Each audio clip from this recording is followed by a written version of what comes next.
Okay. Hello, folks, and welcome. So, as you may remember in our previous episode of Skyrim modding, our when we enter this area, hold on, let's back up. In this area is pretty okay for the most part. Um, kind of fix this world to where it only comes out when you get really close.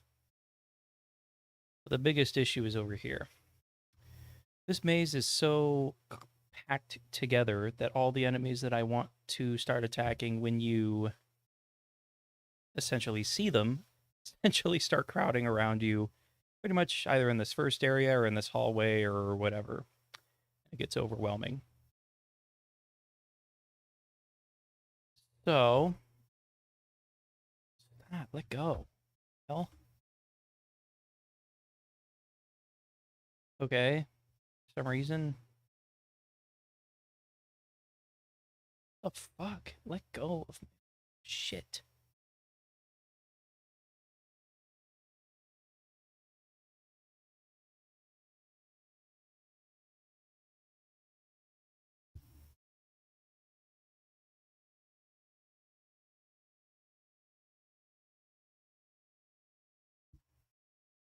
Heck.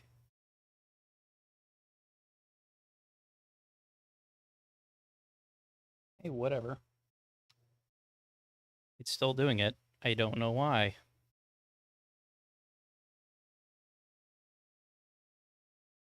I guess I gotta restart the whole thing. Don't know why it started doing that. But yeah. Our our enemies overwhelm the player. So essentially I need to switch all of the Draugr enemies out with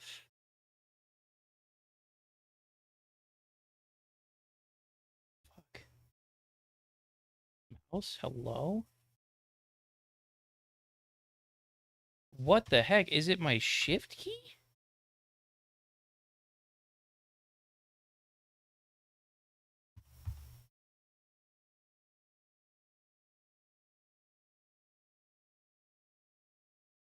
Why is it doing that?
Okay, well, that fixed it, apparently.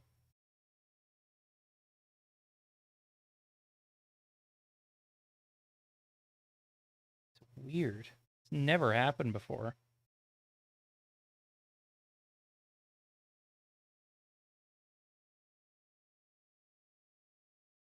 Huh. Anyways, we gotta change all the enemies over to ambush enemies, put in trigger boxes, and that should fix the issue.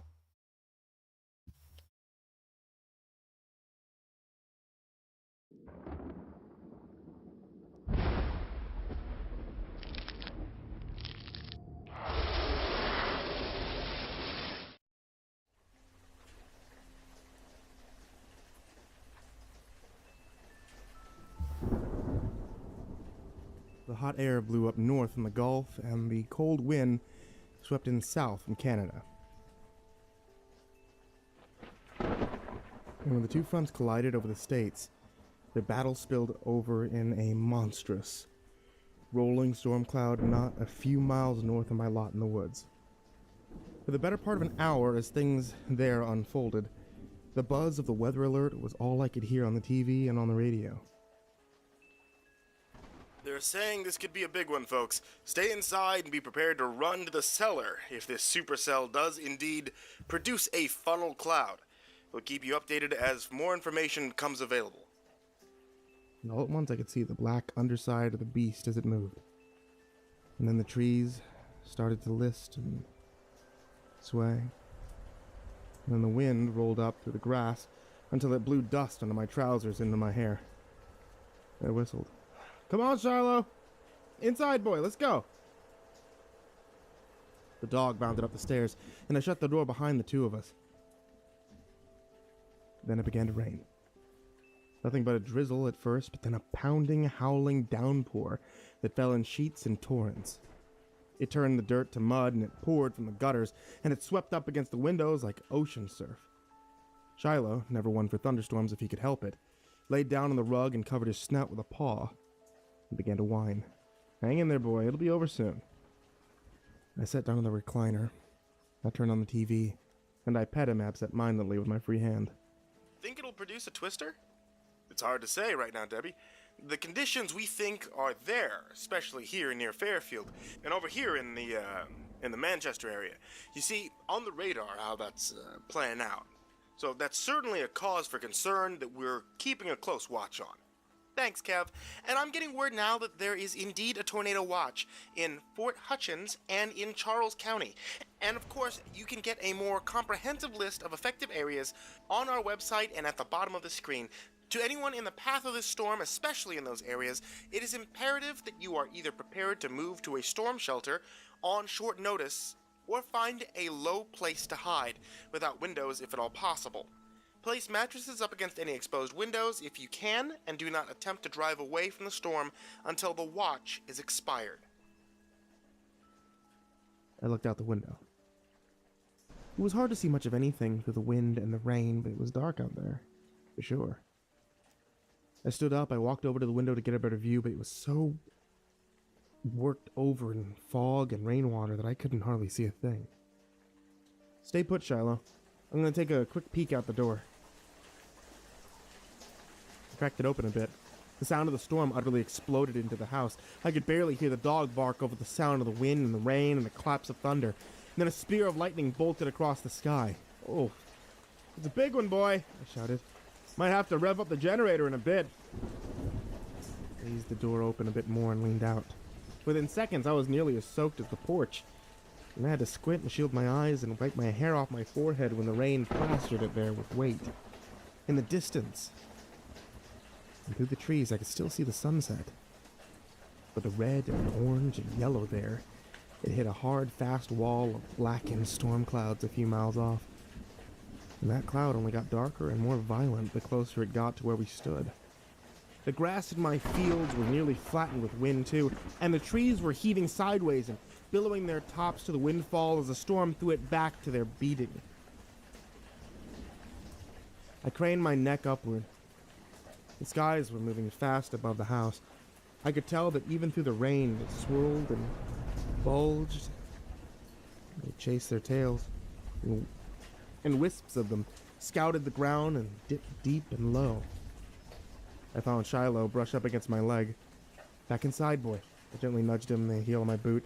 "Things are getting worse out here." I shut the door and muffled the sound of doing so, and Shiloh went back to his spot on the rug and picked up his whining where he left it off. I knelt down. I scratched him behind the ear. "Almost over, boy. Storms this bad can't last too long."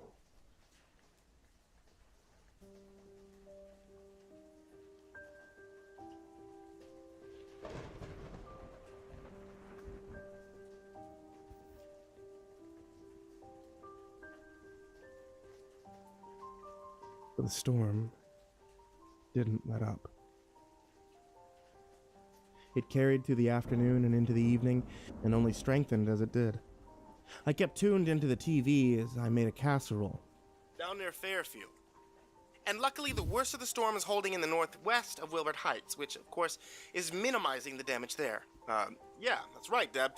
But the roads there are just as clogged to death and back with people getting out of the storm's way. That kind of congestion can prove to be very dangerous if things do indeed decide to move in that direction. Well, we certainly hope everyone is getting themselves to safety before that happens. Shiloh had his nose pressed up against the window as the talking heads conversed. He was almost perfectly still. His tail was tucked, his paws were set wide, and he had one of his ears standing on end. "Anything interesting out there, boy?" He paid me no heed, so I got up and I joined him at the window. The storm had reached a hurricane level of fury. The rain was flying in sideways now, and bursts of lightning illuminated a number of downed trees at the edge of the yard. The rest of them continued to bend their spines in the wind. "No wonder the power's still on, ain't it?" I scratched the back of his head. He continued ignoring me, but when I got up to check on dinner, he barked. "Shh, hey, no need for that, Shiloh, come on." He barked again. "Shiloh!" He barked a third time and a fourth. Then his ears flattened up against his head, and he backed up a little from the window and growled under his breath. "Did you see something, boy?" He barked again. I went back over to the window and I did my damnedest to peer out of it. But all I could see and hear was darkness and wind. "No more barking inside, boy."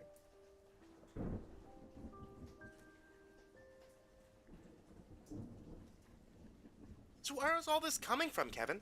It's been churning nonstop for 12 hours now. Emergency crews can't even get out there to do their job properly. But it's definitely lasting longer than anyone predicted. I'll give you that. It's not unheard of for any particular power front collision to result in long-lasting supercell systems like this. We'll just have to see how it plays out. And has the center of the storm moved at all? Bizarrely, it hasn't, Deb. It's remained relatively stationary outside Wilbur Heights and Bell South. Well, it's actually gaining strength in certain areas, too. And of course, we're now getting some reports of widespread power outages and property damage in the Riverside area. Here's a video of the 7-Eleven at the intersection of Turner and Route 40. This was turned into us by an anonymous source.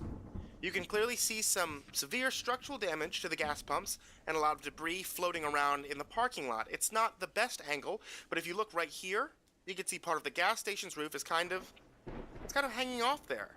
Fortunately, we have yet to hear of any injuries or fatalities, but you know. There's only so much the older buildings out there can take. Unfortunately, that's right, Deb.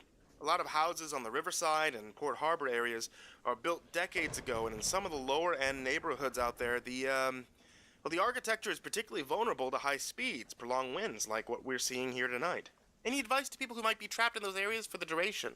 Well, you covered the bases pretty well earlier. It's worth repeating. Board up your windows or put some mattresses in case the glass shatters. And at all times, have a place in mind to run to if things get particularly bad. Make sure it has no windows. Make sure it's low to the ground. Bathrooms and basements are good choices to run to in a pinch. And as a last resort, find a ditch or some other low ground to tie down in. And I believe that tornado watch has been extended. Is that right, Kev? Oh, it has, yeah. And that's why knowing these safety tips is essential right now. The watch has been extended to midnight in the Manchester and Fairfield County areas, and has even been widened in scope to include Courtside Hills. Shiloh remained vigilant by the window, and I was staying up in the recliner watching the news with coffee, but dozing off here and there. The storm continued to rage outside. Every once in a while I'd open the door to take a peek. But I stopped that once the wind became so violent I struggled to shut the door again.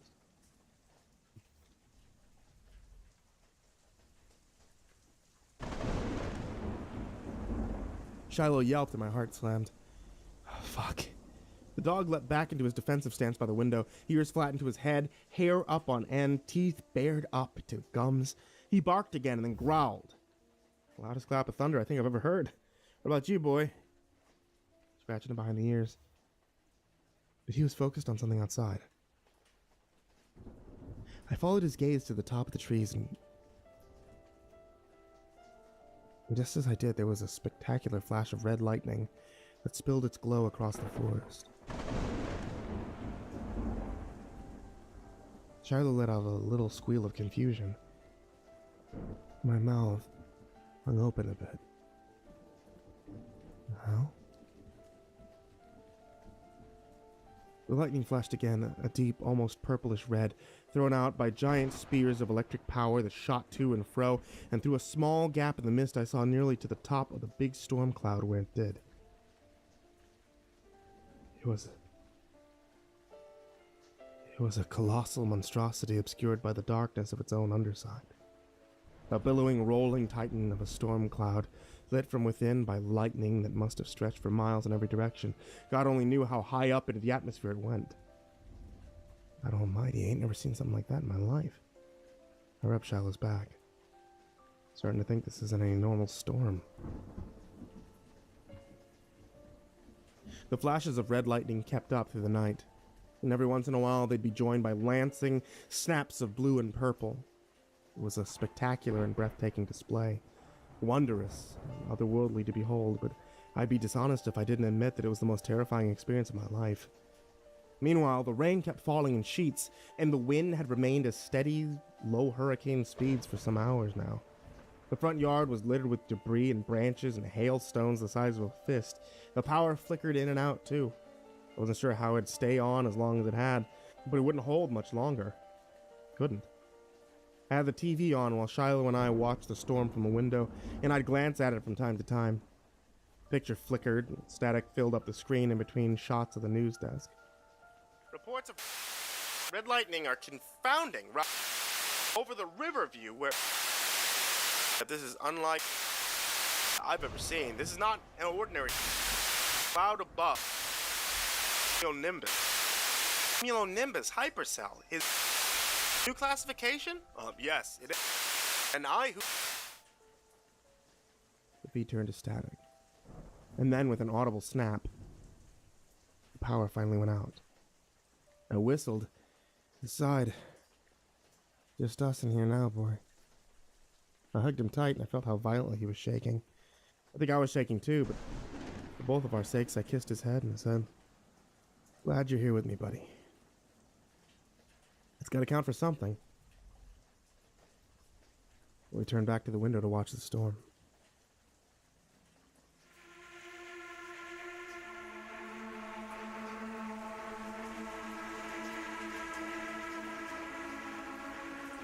Shiloh? Shiloh, where are you, boy? I listened for a whine or a bark, but I heard nothing. My heartbeat quickened up in pace until it was slamming. Shiloh! I started digging through the rubble of my home, tossing bricks and shards of glass and chunks of drywall to the side. He started forming a pile behind me. Come on, boy! Don't do this to me! Don't you do this! I dug and dug until my nails had fallen off, but the skin of my fingernails peeled back to the bone, and then I dug some more. He was nowhere to be found. My dog, my best friend in the whole world, crushed under the weight of my own home. I couldn't begin to imagine. Shiloh! Please, come on! Come here, boy! Come on! I need you! Shiloh, I barked behind me. But it wasn't Shiloh's. It was deep and loud, and it echoed and rattled in my eardrums. And then I heard it again, louder. I turned around and peered right into the darkness behind me. It was thick, it was black and impenetrable, but it was far from empty. I could feel the wind getting stronger till my hair was flying and my skin began to peel away. I couldn't breathe. There was a flash of that red lightning, and for the split second before it hit the ground, I saw a tornado of incomprehensible vastness bearing down on me to destroy what it hadn't destroyed the first time. Oh. I bolted upright and gasped. I grabbed at my chest. I was still at home. I was covered in sweat, but alive and awakened in the darkness. I could still hear the howl of the storm outside. I breathed a sigh of relief, and then Shiloh plodded up and started licking my face. Hey there, boy. Sorry about that, buddy. Scratched behind his ears. Just a bad dream. I looked at my phone. 5 a.m. I managed to get nearly a full night's sleep in spite of everything. Hungry, boy?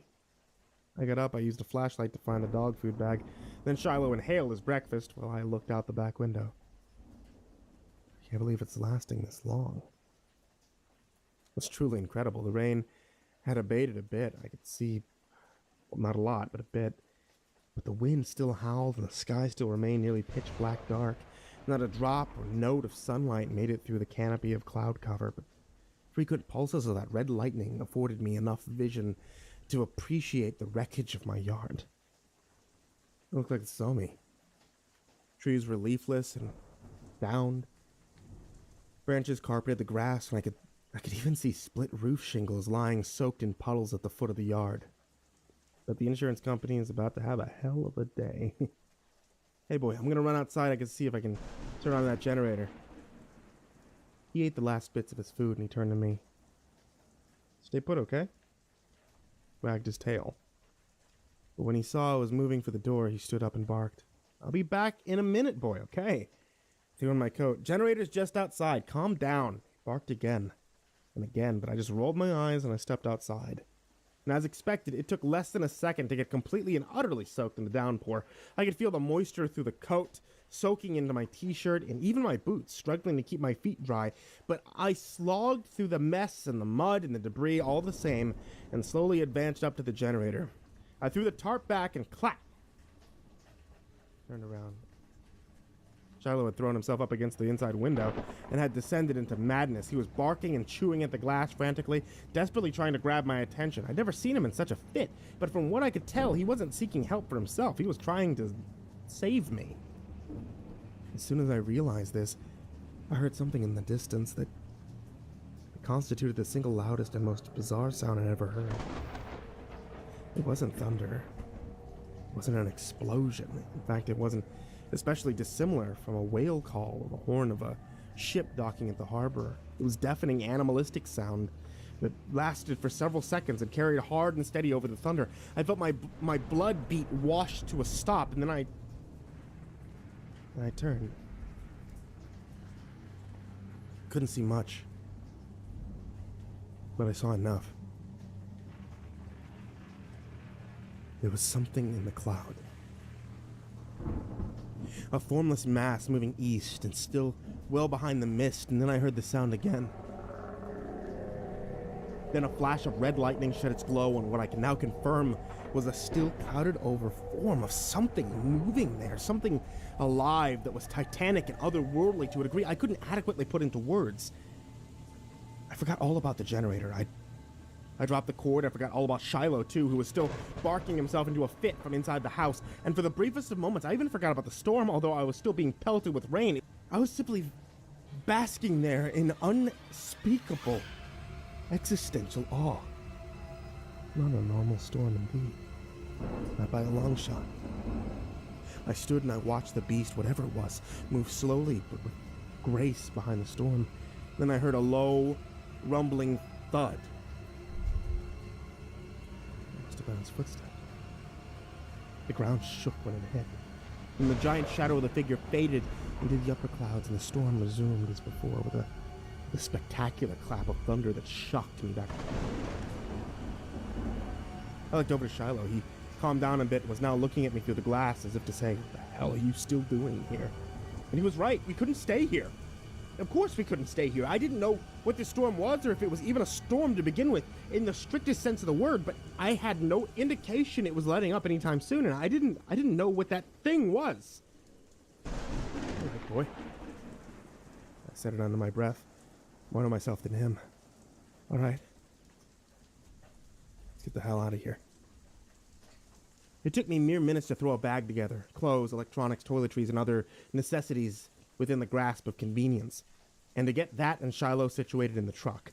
I'd thrown it all in haphazardly, and in my haste, I was positive I'd forgotten something, but I didn't care. I just wanted to leave, to get as far away from this place as I could before things got worse. I didn't know what was waiting for us out there either. I didn't know how far the destruction went, or how wide-reaching the storm was, or if this was all indeed some kind of apocalyptic-level event. But if that was the case, and if we got caught out in the middle of it, then at least we'd know for sure before we died. Wasn't exactly a comforting thought, I had to admit, but the possibility of escape was, certainly. I locked up the house, not like it particularly mattered, and then after throwing up the hood of my jacket and zipping it to my chin, I grabbed the handle of the garage door and threw it up, letting the wind and rain and hail blast its way inside and soak everything. So violent was the storm that it looked like we were standing out in the blizzard. The wind-whipped rain was flying in just about every direction, not just down. And in the fray, too, were rocks of hail and leaves and sometimes whole branches. "All right, boy," I shouted as I climbed into the truck. "You ready?" He looked at me. He didn't whine or bark or make any sound or movement. But my thoughts exactly, bud. I rubbed his head and I turned the key. The truck, which luckily had nearly a full tank of gas, revved into life. Then I eased my foot into the gas and off we went. High beams on, windshield wipers on full blast. The driveway was rough with debris, so the truck bounced and jostled as we made our way towards the wooded path that led into the main road. God, let that road be clear. I knew the odds were against us, but I didn't have it in me to think about that right now. I just kept going, 5, 10, 15 miles per hour, through the surf and the storm and hail. The trees offered some manner of shelter at least. And spectacularly, the road was clear enough to drive through. None of the felted trucks had barricaded the path forward. I didn't want to wait around for that to happen. Looked like it could any second. So I hit the gas harder. We fell into gear and shook and rolled all the way down to the Hill Farms Boulevard. Can't believe we got this far, huh, boy? Shiloh was whimpering in the seat next to me. Come on, hang in there, champ. We'll be out of this mess before you know it. I said the words. I'm not sure if I believed them. We drove north for hours. Occasionally we'd see a tree in the road, or pile debris, or an abandoned car with its blinkers still flashing through the fog. We'd navigate accordingly, but by and large the roads were clear. I wanted to exploit that fact to its end, but before the whole damn town and all of nature's wrath came down on top of us at once, tried the radio on multiple occasions too, but there was nothing to be heard there but static. I gave up after the third attempt.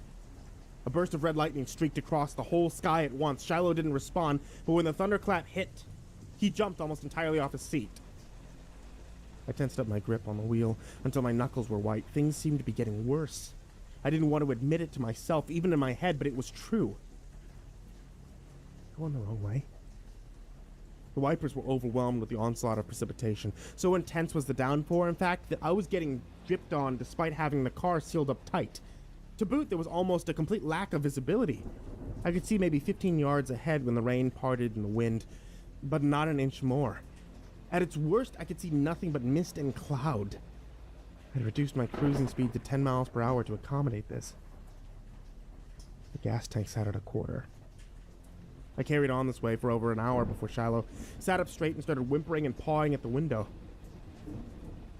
I looked out the glass on my side. We were downtown, I saw. It was a small, isolated place, so downtown is about 3 intersections wide in any direction, but in the shroud of fog and rain it looked expansive and mysterious. Light poles, sans the light, of course, loomed out of the clouds and hung gloomily over the road. I could see storefronts, too. Windows and doors were boarded up, most, but in a few, Carl's Pharmacy and Subway among them, the doors were thrown in. The interiors gutted, debris and rubble littered the sidewalk, and as had been the case in my yard, the roads became rough and uneven as a result. Looks like hell out there, doesn't it, boy? Shiloh kept pawing at the glass, but then he stopped all of a sudden, and his ears perked up. I listened too. What the hell? For the first time in nearly 26 hours, we began to hear silence. The rain slowed from a torrential downpour to a steady rhythm, then to a drizzle. And then it stopped. Altogether. And the wind, which had brought up an incessant howling since yesterday morning, abated too, all the way down to a hint of a whisper. Even the clouds began to part and spread and thin out, and before long the road ahead became clear enough to see without even straining in guesswork. Although fog still covered nearly everything to a certain degree, I laughed aloud and I aggressively rubbed the back of Shiloh's head between his ears. Shit, boy, we made it! Safe and...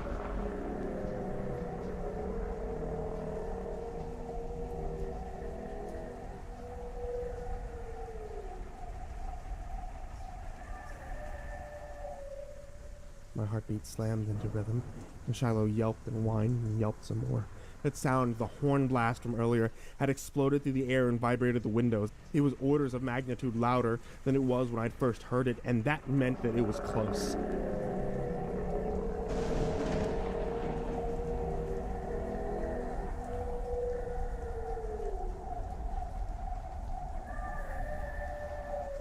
Fuck. I now slammed on the brakes and was using both hands to cover my ears. It was a fruitless endeavor. I could feel my eardrums rattle in my head, even after the blast ceased. Shiloh was going berserk next to me. Come on, calm down, boy. I could hardly hear my own voice over the ringing in my ears. You're not helping anything by... Boom. I felt that more than I heard it, and I heard it just fine. I slowly craned my hands over to the left. The whole car shook and rattled. I could see pebbles on the ground leaping up in unison at the impact. And there it was. A leg. A leg that more closely resembled a California redwood in complexion and size, although it dwarfed even that.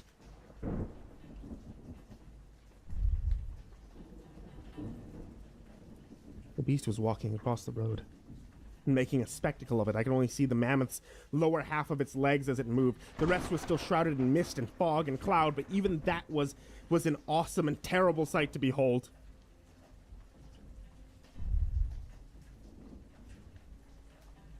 It took a full minute for the Titan to cross the road and carry on its way to the east. Slowly, I eased my foot to the pedal, and we began to roll forward again, but I never slowed up the rate of my heartbeat.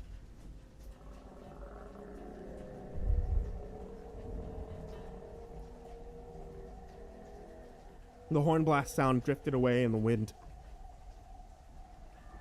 Soon the center of town was behind us, and fading deep away into the mist in the rearview mirror. The road remained rough for another mile or so, but the storm continued to clear up and visibility improved at a slow but steady rate until the view obstructed was negligible. In the shadow. Hang in there.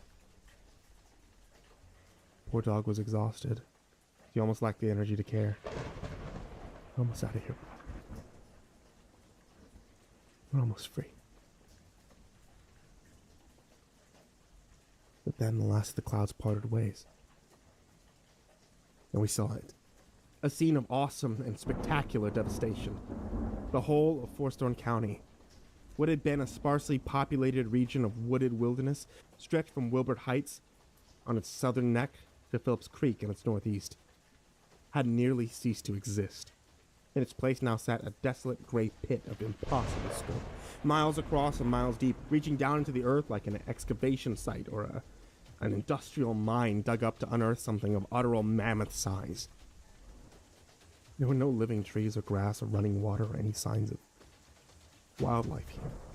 Just endless gray rock and stone, spiraling down deep and then back up, and then stretching off into the distance until it ran up against another wall of fog and storm clouds 10 or 12 miles down.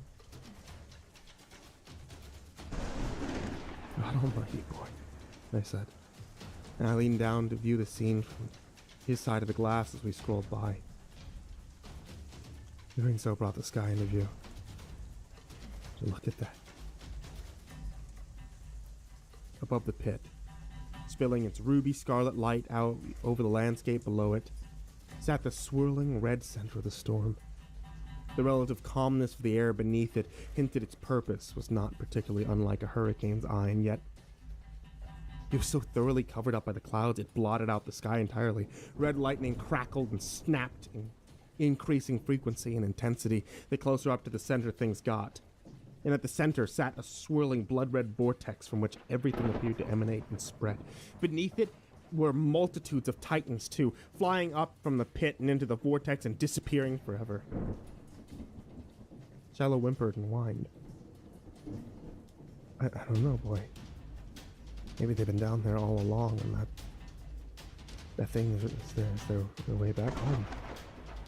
The scene was finally obscured again by wisps of light fog, and before we knew it, we were back again in the thick of the storm the portal's presence had kicked up. Our atmosphere's white blood cell reaction to something mammoth and alien in its midst.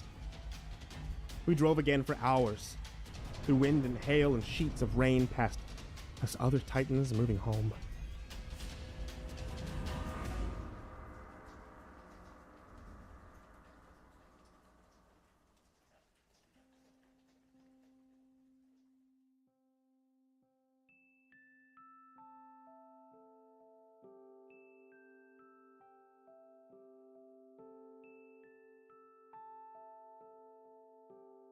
We made it through in good order.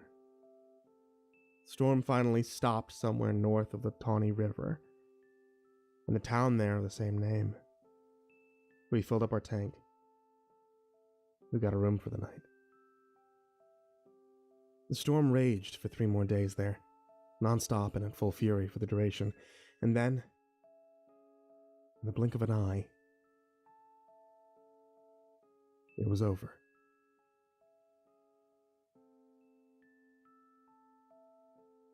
The June storm that devastated a previously unknown town in the center of the state is finally beginning to clear. According to authorities from the Weather Service, and emergency crews are finally free to move into the already lightly populated area in force to look for survivors and restore power. But their job won't be so easy.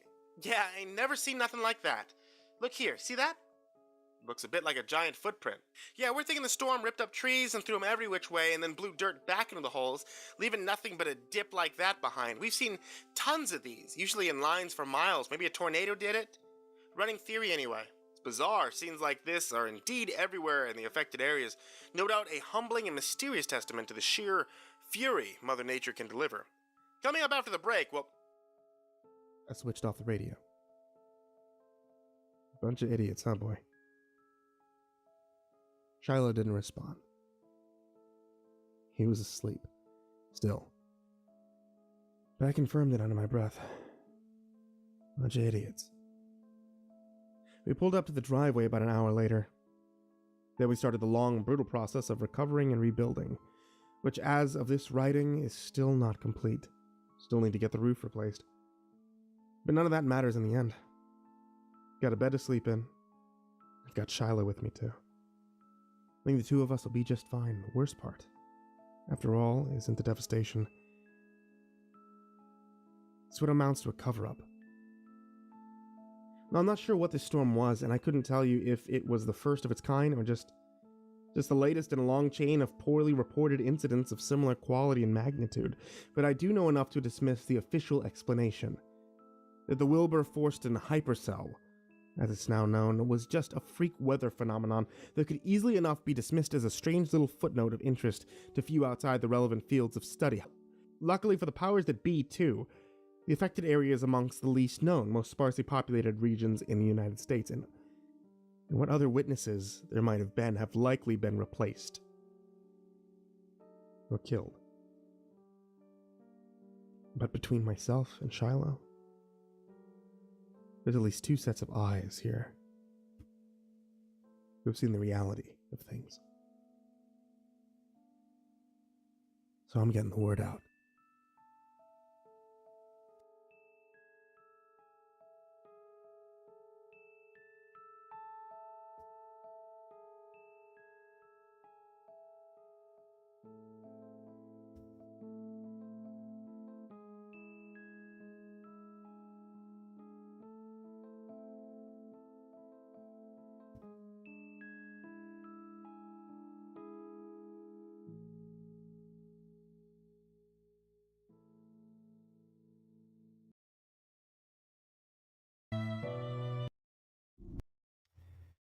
We'll listen to my favorite one next.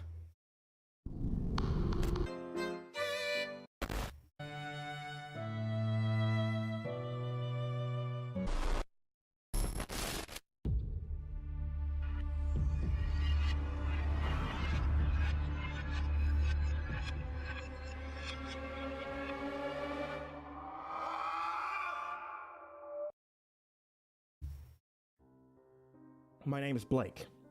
If you have no idea who I am, then don't worry. You won't need to know anything about my past to read this, and if you want to skip the intro bullshit, feel free to skip ahead. Here's what's funny about life-changing experiences. It's really fucking tough to go back to normal. After I left Infected Town for the final time, I returned to San Francisco to find I no longer had a job, an apartment, or almost any friends. I wasn't particularly surprised, of course. I'd been gone for nearly 3 years.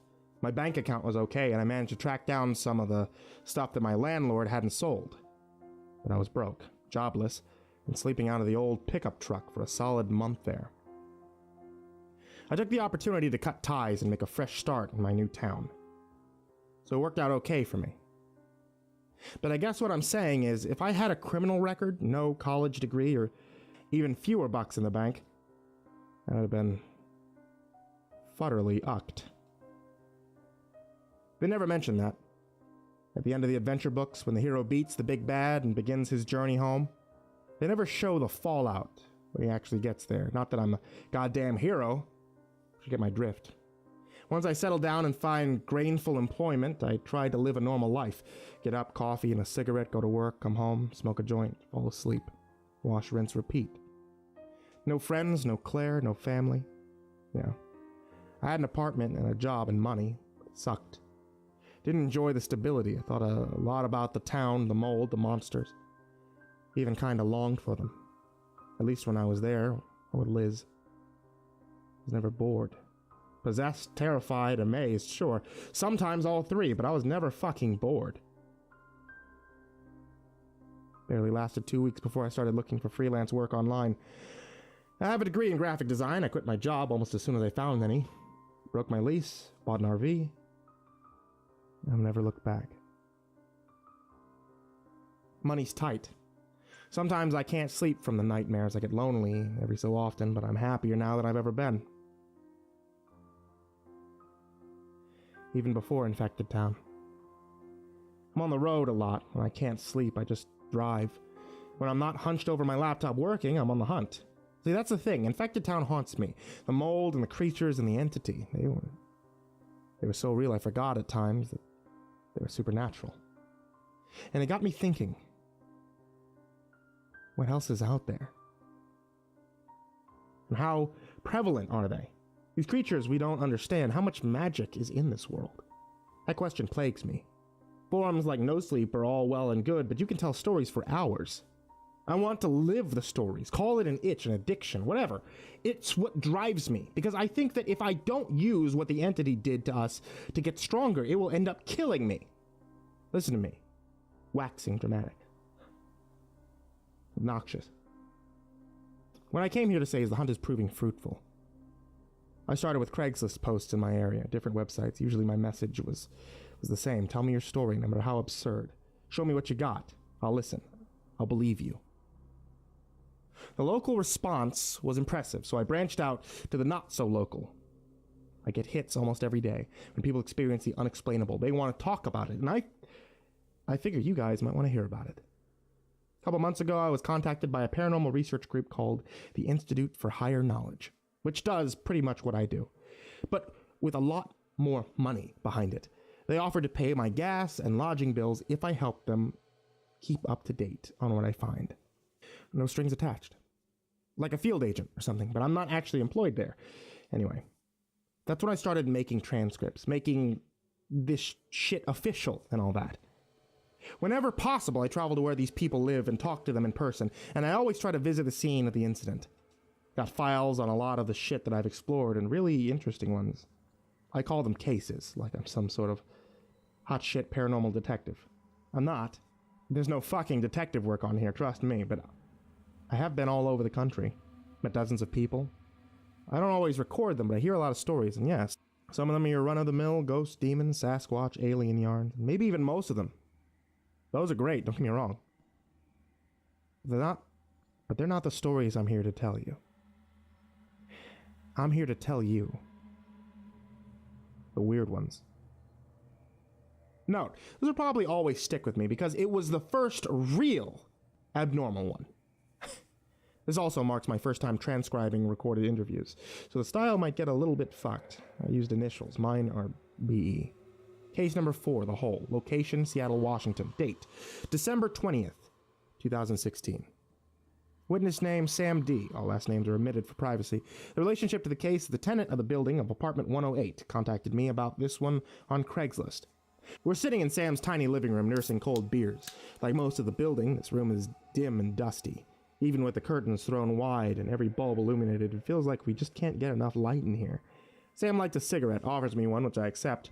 He's tall and skinny. Peaky complexion and long, greasy hair. His eyes are a little wild. His hands shake as they cup the lighter to his lips. He inhales the first drag of his cigarette with a deep and satisfied drawl of a man who would gladly embrace the more meager of comforts. I say nothing, waiting for him to start. I've learned over the past few months that if you just wait, people almost always talk to fill the silence. So I guess it started, I'd say maybe half a year ago, maybe 6 months. Don't really know though. I mean, but I think the first time I heard anything about it was around the 4th of July. Natalie, she's on floor 3. You should talk to her too. She's the one that invited me down there. I think she found it first. Her or Maggie. They're real close. So, but anyway, one of them found it, and then Nat told me, and then I think it just kinda spread through the building. Everyone knows everyone. There's only a dozen or so apartments, and it's pretty tight-knit. So now most of us go down there every day. Every day? Well, yeah, man. You got something like this in your own building? You're gonna want to visit it every chance you get. We got a wonder of the world down there. So just... Can you describe it? You said it was... A hole. Yeah, it's a big old hole. It's in the basement. Fucking mysterious. No one knows where it came from. Like, could it be an old well or something, or a sinkhole? I hear those... No, man. No way. Its shape is totally wrong. It's like... You'll see it. More like, you know those sewer grates in the sidewalk? Kind of that shape and size, but without the grate over it. Rectangular, very straight, even lines. Weird. I know. The sides look like they're concrete, water-stained. Maybe have some moss or something growing on them. So maybe it was a well or something. But that's... I don't know. That's pretty fucking unlikely. Excuse my French. No, speak as much French as you want. Thanks, man. Anyway, we measured it one time. 8 feet long, 4 feet wide. Corners are perfect 90-degree angles. And as for how deep? No way to tell, right? I mean, we've tried. We started with just tossing like pebbles and shit down there. They'd plink against the walls, but then they'd just get swallowed up. It's so fucking dark down there, man. You throw a rock or something like a big fucking stone, you know? But as soon as it falls the first 5 or 10 feet, you can't see it anymore. It's just like whoosh and it's gone. Swallowed up. Almost like there's liquid or water or something down there. But there's not. We've hung ropes with buckets and everything, but nope, it's just empty air. Just empty darkness. It's fucking weird, man. It's cool though. So we tried to figure out how deep it was a couple times. Started with like throwing bigger shit down there. Bigger rocks and shit from the garden. We never heard anything hit bottom. Then my buddy Marty had the idea to bring his kid's toy. This big light up keyboard thing. Where if you press a button on it, it played a nursery rhyme song. It was his kid's favorite toy.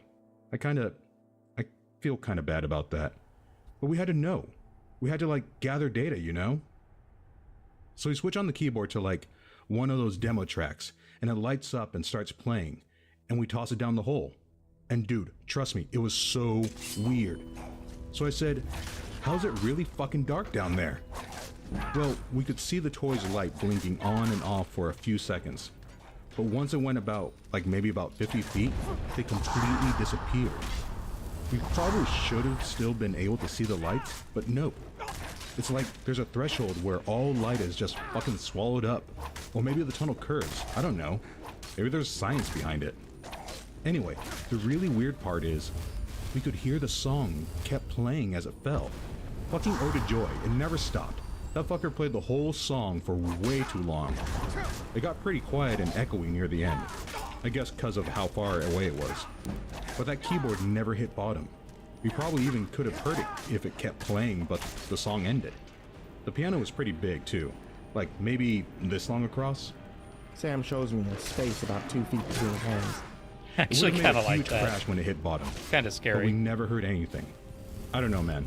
That shit is really fucking cool to me. After that, we tried with a rock tied to some fishing wire. We measured something like 1,000 meters before we ran out. 1,000? Right? That's like 10 football fields. Fucking crazy. No bottom. We've dropped a bunch of shit in there. Tied shit to ropes. I wanted to try with a video camera next, but then Maggie put a stop to that. She won't let us drop anything down there anymore. Says it's... Anyway, she says it's not right. What's not right? Throwing things down a hole? Never mind, man. She's protective is all. Protective. Forget I said anything, man. It wasn't just Maggie anyways. Dropping shit down there could be dangerous for other reasons. Like, Well, I mean, you know, this thing is cool. And I don't think it's, like, unsafe or whatever. But I don't know, man. Ever since we threw the keyboard down there, me and Marty have been, like, hearing it. hearing what? Fucking Ode to Joy, you know. Joyful, joyful, we adore you, la da da da da da da. Song the keyboard was playing. Yeah, like specifically the song the keyboard was playing. Exactly. It sounds just like it did when we tossed it down there. The tinny fake keyboard demo music. It's weird. It started by... I heard it first in my dreams that night, playing kind of soft in the background. Woke up with it in my head. It's stuck in my head all the time now. I dream that song a lot. But then a couple of weeks later, I was taking a shower and, over the noise of the water, I thought I heard it. Fucking Ode to Joy. Like it was coming from the pipes, maybe. I got down on my hands and knees, put my ear to the drain. It was really distant, kind of garbled. But it was there. Since then, I've been hearing it in all kinds of white noise.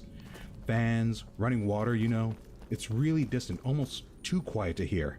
Almost seems like it could be my imagination, but, Marty hears it too. And now other people are hearing it. In the shower, over the sound of traffic, you know? Jesus. Yeah.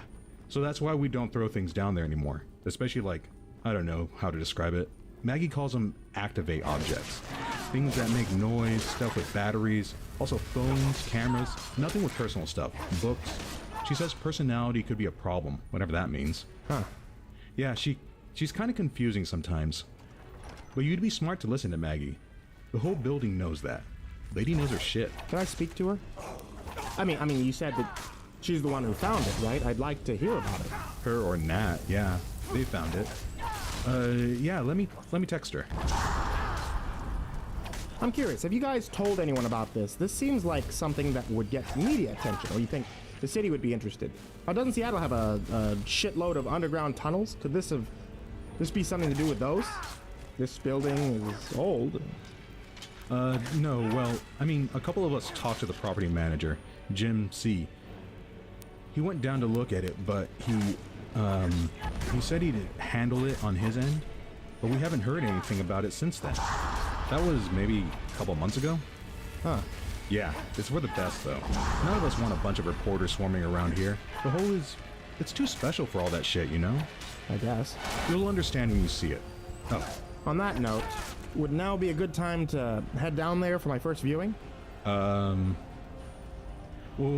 maybe not tonight. I didn't mean tonight. Oh, you sure? I gotta see this shit for myself. No, I know. Isn't that why you invited me here? No, yeah, no, it's totally is just... Maybe not tonight. Well, could I talk to Maggie then? And we... No, she's not. I gotta talk to her first. She won't talk to you. Why? Why? She's weird, man. I don't know. I'll talk to her. Just give me till tomorrow. Trust me, dude. I'll get you down there. Well, we could just go right now. It's only one floor down, right? No! Fuck. Sorry. No, we can't. It'd be disrespectful. How is it? Disrespectful to Maggie. To the building. Trust me. You go down there now, you're gonna get the cops called on your ass for trespassing. Just let me talk to Maggie and we can go see it tomorrow, okay? Okay. Yeah, no, I understand. No disrespect meant. I know that, man. I know that. Sam suddenly seemed eager to have me gone, so I leave shortly thereafter. I didn't even finish my beer. I consider going downstairs to find the hole myself. There are a few people in the lobby. It isn't blatant. They look like they're just loitering around, but I have a feeling I'll be stopped if I approach the basement door. Date December 21st, 2016. Sam's ghosting me today. He won't answer my calls or my texts. So much for getting to see the damn thing makes me wonder what he was hiding. Why he needs all this extra time. I've avoided any crazies so far besides that lady in LA who was convinced her gothy neighbors were devil worshippers. So maybe old Sam is going to be the first. But hey, benefit of the doubt and all that. I'll talk to the manager of the building. He lives off-site. Sam mentions that he's seen the hole too. Interview 2. Witness name Jim C. Relationship to case. The landlord and building manager since 2006. Jim C. receives me in his office in downtown Seattle. He's probably in his 60s, thin and wiry, with mean blue eyes. When I ask, he tells me in a brisk and, well, harassed kind of way, that his company manages 5 different sites around the city. Then he demands to know if I'm a journalist or something. He relaxes when I say I'm not, but now he's even more suspicious. He doesn't want to be recorded. I record him anyway. So can we wrap this up if you're not here to inquire about rentals? I'm interested in the building. Uh-huh. What about it? Well, I talked to your tenant, Sam D, about some kind of old well in the basement. Oh, Jesus, not you two.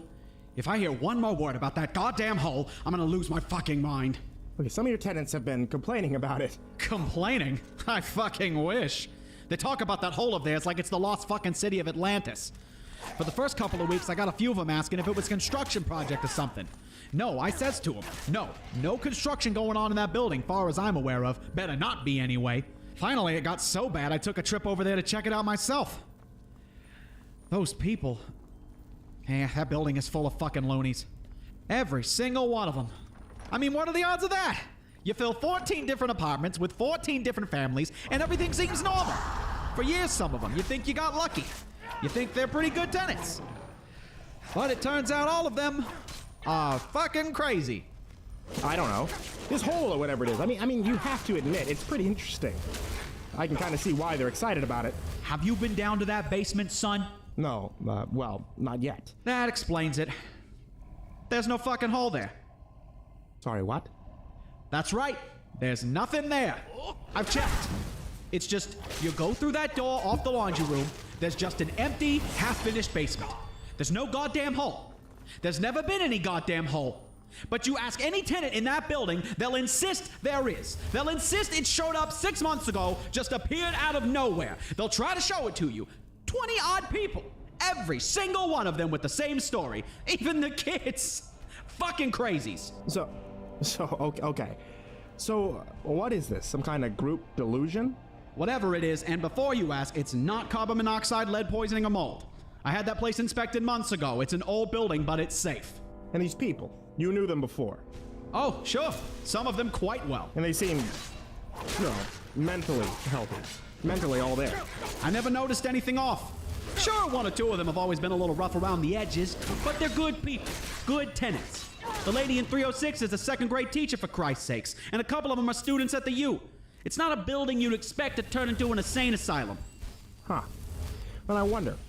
I'm cut off by the shrill ring of my cell phone. Shit, sorry. I fumble it out of my pocket and go to end the call when I see the contact name. Sam D. Shit. I gotta take this. I rise out of my seat, already heading towards the door. Thanks for your time. Jim waves me off, turning back to his work. I answer Sam's call as I'm pushing through the building's glass door. Hello? Hey, Sam. I'm glad you... No, I'm just on... Oh, shit, she does? Yeah, no, I can't... Give me 10 minutes. I'm on my way.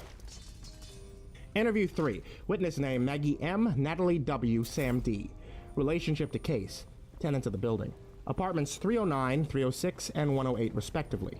Maggie M has offered to hold the interview in her living room.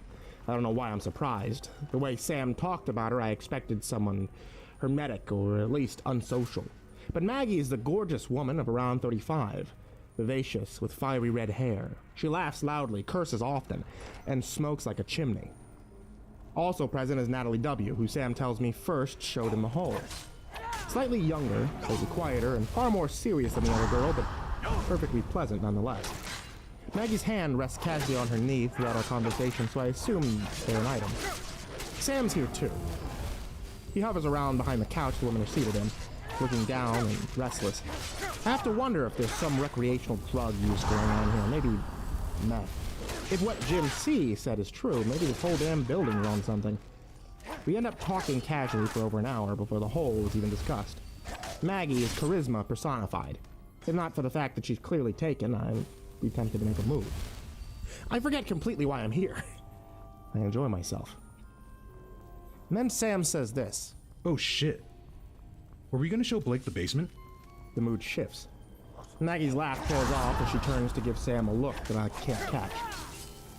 Natalie leans forward, clearly excited. Yeah, what do you say, Mags? Maggie turns to regard me solemnly, thoughtfully for a moment. I feel unaccountably nervous, like I'm waiting for an interview or a stay of execution. You could hear the muffled clink of my fingernails in this recording as I tap it restlessly against my glass. Finally, Maggie's mouth splits with a wide grin and I relax.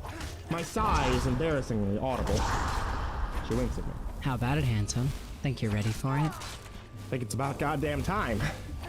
Nat and Maggie burst into laughter, which on tape sounds a lot more like cackling than it did at the time. Yeah, I think so too.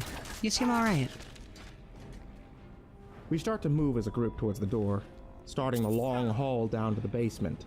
I keep asking questions and recording for the duration of the journey. You guys are pretty selective with who you choose to show this thing to, huh? People are narrow-minded and selfish.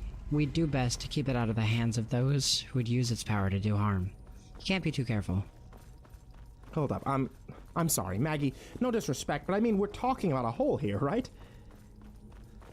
I agree, it's weird, some kind of anomaly, but what power could it possibly have? What a question. You'll understand when you see it, Blake. Yeah. They always do.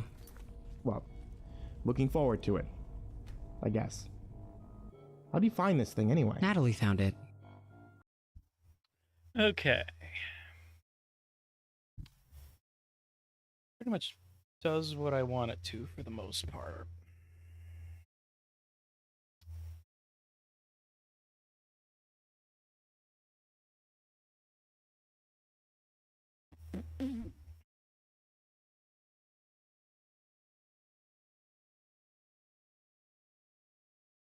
Hmm.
Unaggressive foolhardy helps nobody.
That's more like it. Oh yeah? What happened? I was doing my laundry in the basement, like I've done 1,000 times. I've lived here 4 years. Nothing even close to this has ever happened to me. I had no idea our building is special. Maybe that's part of it. The way it took you by surprise. Maybe that's how you know it's a real miracle. I think so. It must be. So you were doing your laundry? Yes, there's a door down there. You'll see it. It leads to an unfinished portion of the basement. I guess a storage space? It's right across from the washing machines. And before then, the door had always been closed and locked. I've tried it a couple times out of vague curiosity, but no, it was always locked. I never really thought about it. I figured management kept, I don't know, cleaning supplies in there. But that morning, as I did my laundry, I felt something. Like if you could feel a whisper, physically feel it, not hear it with your ears, actually feel the whisper envelop you. Soft, but strong, like it was calling me. Beautiful. And I turned around, and I saw that locked door was standing open. Just a little, just a couple inches. I'd never seen that before. And at first I thought, that's kind of creepy. I didn't like having my back to it, so I went to check it out. But as soon as I got closer, it didn't seem so scary anymore. It just seemed new. I opened the door wide. It's very dark in there, as you'll see. And that's the first time I saw it. Of course I got Maggie right away. Things like this rarely come into people's lives. Almost never. We decided we had to share it with the rest of our neighbors. Yeah? Things like this? It's mythical. Its shape alone could tell you that. Four-sided, perfect, divine, too concrete, measurable dimensions, length and width, and a third unknowable depth. Like the faces of God. It means something. It has to. You don't keep mythical secrets from those who could learn from it. We aren't old men in white robes with closely guarded, Kabbalistic secrets and vast hoards of wealth. We are a new kind of student we believe everyone should see. But you don't want media attention. Everyone within reason. We enter the lobby, and I realize that I'm being herded like a lamb. Maggie's out front, leading the charge, but Sam and Nat are closed on either side. We pass 2 other tenants, a man and a woman, who lean against a wall, chatting. You headed to the basement, Maggie? Yep, come along, won't you? This is Blake. The newcomers fall into step behind me, and I have the fleeting thought that I'm effectively barred from escape on all sides. I brush this off and watch as Maggie steps forward and opens the basement door. It creaks as she does so, and on tape the sound is very loud, very deep. The groan of a sunken ship, buffeted by a tide. An ominous sound. I feel the change as soon as we step foot upon the basement stairs. The atmosphere is suddenly thick, it's heavy, like we're moving through a dense fog. It's dim everywhere in the building, but the darkness takes on an inky quality here, substantial, almost as if it was a living, breathing thing. It encroaches upon the wall lamps and pushes into the lobby. At this point, I get excited. The only place I have ever felt an atmosphere shift nearly this intense was in Infected Town, which feels completely different than the entity did. But simultaneously, it's exactly the same. The auras of 2 distinct supernatural things, unalike in flavor, but auras nonetheless. My body erupts into goosebumps. This is real, I think to myself. This is real and powerful and dangerous. Possibly even evil, if evil exists. All my doubts about the whole anomaly are eviscerated before I even get my first look. You can't fake an atmosphere like that. I think Maggie senses my excitement. I feel a hand on my arm, cool and gentle, and I watch. Her lips curl into a smile. None of the others seem as unnerved by this place as I am. Maybe they're just used to it. Maybe it doesn't seem as malicious to them as it does to me. If I'm picking up Maggie's not-so-subtle vibes correctly, whatever's here, it's making my hackles rise and my fight-or-flight instincts kick in. It is exactly what these people see as some kind of spiritual experience. Pretty blind, if you ask me. Who the fuck am I to judge? We descend the stairs in silence and reach the basement. In there. The laundry room is spacious, tidy, and should be well lit by afternoon sunlight streaming in through the high windows, but opposite the washing machines, a door stands wide. beckoning, a shadow on the wall which instantly draws the eye. Sludgy, ink-black darkness seems to pour through it, nearly as substantial as smoke.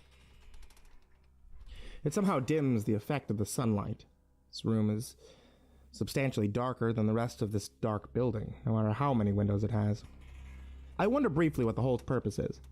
Does something live inside of it? Something old and deep? Is this hole itself alive somehow? Does it have motives, desires? Is it inanimate, or does it think the way people think? I'm suddenly gut sure that I will know the answer when I see it. I'll understand. I cross the laundry room, still flanked on all sides by the tenants of this dark place. People who already know and understand the hole. No wonder they're entranced, I think. Power like this mesmerizes, so it attracts, and mere humans who are drawn to its web from my experience rarely escape. There we go, waxing dramatic again. We stop in front of the door, and the darkness inside seems to writhe in anticipation. I can barely see the room beyond.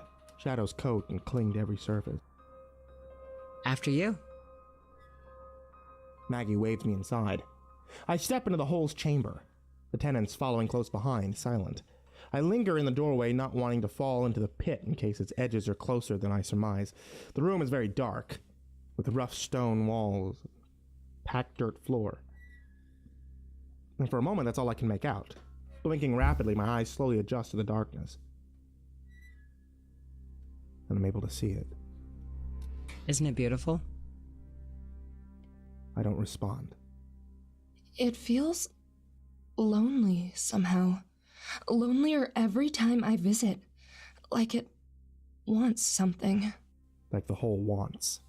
But I come down here every day. We all do. Spend hours with it. Shit, why's it gotta be lonely? I think. Maybe it wants more than that. I feel that it wants to be close to us. Closer than we are right now. I think I want that too. Murmured agreements from the others. How do we do that, Mags? Give me time. I'll think of something. As they talk, the group moves around me, leaving me by the door to head deeper into the room and form a loose semicircle. I'm thoroughly unnerved by the conversation, and their attention is completely preoccupied. Their eyes are all fixed down into the hole, converging on the same distant point as though staring into a black abyss. As I watch them, I notice the pale, sickly sheen across their foreheads. Their manic expressions. I notice for the first time how sick they look. The waxy skin, the black circles under wide eyes, the deep creases in their smile lines. Obsession personified. Soon the group falls quiet, one by one. The silence rings in this recording. Eerie and complete. The 5 tenants' gazes are still fixed downward. Down into the depths. But the cognicy leaves them. Their eyes go blank, their mouths go slack, their shoulders slump. It's like they're completely entranced. More than that, it's almost like they're listening to something. It's a long, silent moment as the 5 people stand swaying in the dark room. I'm in the doorway watching with confusion and mounting horror. I can imagine them doing this a lot. Every day. If Sam is to be believed, it seems normal for them, as they were doing anything strange at all. It's just a part of their daily schedule. Get off work, go to the apartment basement, zone out with a hole for an hour. Then, and maybe it's the trick of the light, maybe I'm so wound up I imagine it, but I swear suddenly all 5 of them look up at once. No communication passed between them, but at the exact same instant, all 10 eyes flick upwards. Together as one. I'm already about to back out of the room when this happens, but I freeze under their collective gaze. For a long time, the group watches me with animal intensity, and I stare back. I see Maggie nod almost imperceptibly to something I can't hear, and through the darkness I can barely make out that her lips are moving in a silent litany. Where the other mouths hang slack, hers curves upward in a greedy smile. Where the other eyes are dull and unfocused, hers are sharp and shining. Slowly she raises her hand and reaches out to me. I slip backwards out of the room without any more ado. I turn and head quickly for the stairs, and by the time I get to the lobby, I'm running. It was a relief to get out of that building, into the light and normalcy. That darkness was pervasive, oppressive. I left Seattle immediately, like I was running for my life. For days after, I felt the hole's aura clinging to me, oozing through my pores. Whatever presence is in that building, it's something real, something even a hard-headed skeptic would have trouble scoffing at, and it's something bad. Otherwise, I don't know what it is. What to define it as: a creature, an anomaly, a beast. I don't know exactly how it affects the tenants of that building, and I don't know what it wants from them. But I do know that when I walked through the door and peered through that darkness, all I saw was a plain dirt floor in an unlit but otherwise nondescript basement room. There was no hole there. There's nothing else to the story besides this. A few months later, I googled that apartment building just to see if anything popped up, and none of the tenants ever tried to contact me after I left without a word. I had a feeling they were sort of used to my kind of reaction. Not a lot popped up on the search pages besides an article on a 3-year-old boy who'd gone missing from there a few weeks ago. He'd been staying with his dad, who was also missing. Mom thought he'd kidnapped him. Piqued my interest, so I called Jim C., the landlord, and transcribed our conversation. Case number 4, the hole, addendum. Date, March 10th, 2017. Phone call with Jim C. Hello? Hi, Mr. C., this is Blake E. We talked back in December about that building. Blake! How are you, son? You remember me? Of course I do. I'd never forget you. How much you helped me. No, I think that you might be... After you came in to ask about the hole, I figured I'd go back to that building to check it out again. See if there was something I missed. And there was, sure as shit. Couldn't believe it myself. But sometimes I guess it takes more than once to really see it. Hold on. You saw the hole? Of course I did. It's there, plain as day. I'm on my way over for a visit right now, matter of fact. You're... It gets lonely, you know. Now that the building's empty. The hole gets so lonely. I visit every day, but I just... I don't think that's enough anymore. Jesus Christ, Jim. I don't know what you're thinking, but... Oh, I know you worry. Everyone worries. But I tell them, and I'll tell you, there's nothing to fear. The hole is... It's special. It's really something special. It's... Son, I don't use this word a lot. But that hole is something sublime. You gotta be kidding me. Don't believe me, huh? Can't blame you for that. But you will. Just come back and visit sometime. You'll understand when you see it. No, please listen to me, okay? That thing is bad news. Well, it was great catching up, old friend. Thanks again. You really helped change things around here. I just got to the building, so I'd better head inside. Jim. You want to come up and visit sometime? I will. Jim, if you turn around right now and go back home, I'll go to Seattle by tonight, and I'll come visit. You just wait for... I'd better go. Don't want to hold things up. It's an important day for me. For us. I'll talk to you later if I'm still around, I guess. Jim, Jesus! Bye now. I called an anonymous tip to the local police, but I don't know if they ever sent anyone to check on him. I was in Kansas at the time. Driving back to Seattle wasn't feasible. I wasn't... Oh, okay, it did it, but it was a little delayed? And I haven't heard from Jim C. since.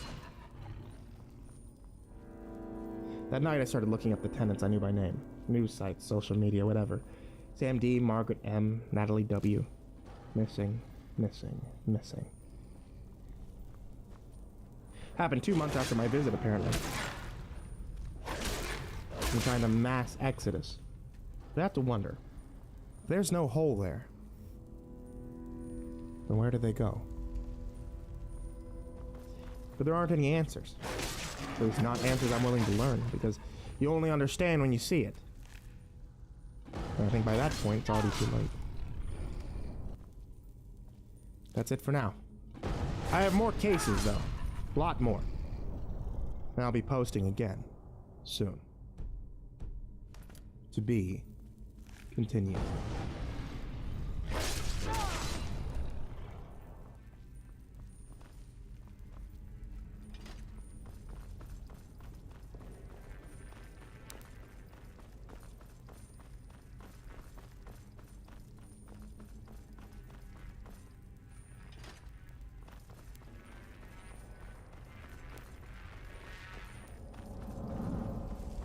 That is such a good story. That's probably my favorite one. Oraska's a really good one, too. Matter of fact, let's listen to that one.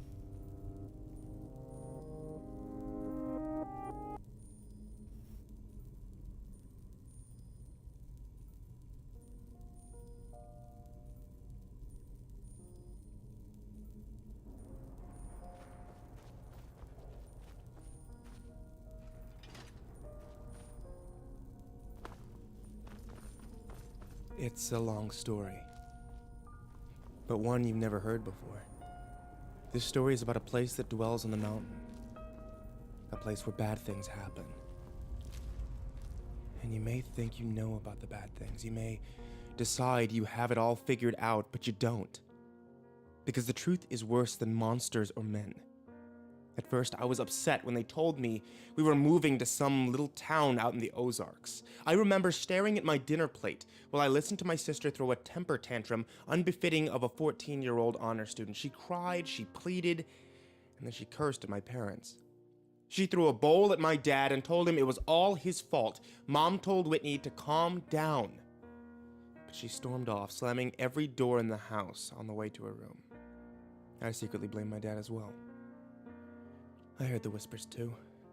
My dad had done something wrong, something bad, and the sheriff's department had reassigned him to some little out-of-the-way county to save face.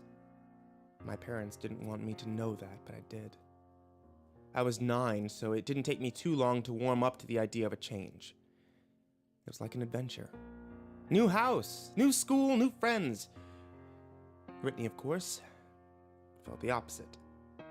Moving to a new school at her age is hard. Moving away from her new boyfriend, however, was even harder. While the rest of us packed up our things and said our goodbyes, Whitney sulked and cried and threatened to run away from home. But a month later, when we pulled up to our new house in Drisking, Missouri, she was sitting right next to me, texting viciously on her phone. Thankfully, we moved over the summer and I had months of free time to explore the town. When Dad started his new job at the sheriff office, Mom drove us around the city, commenting on this and that. The city was much, much smaller than St. Louis, but also a lot nicer.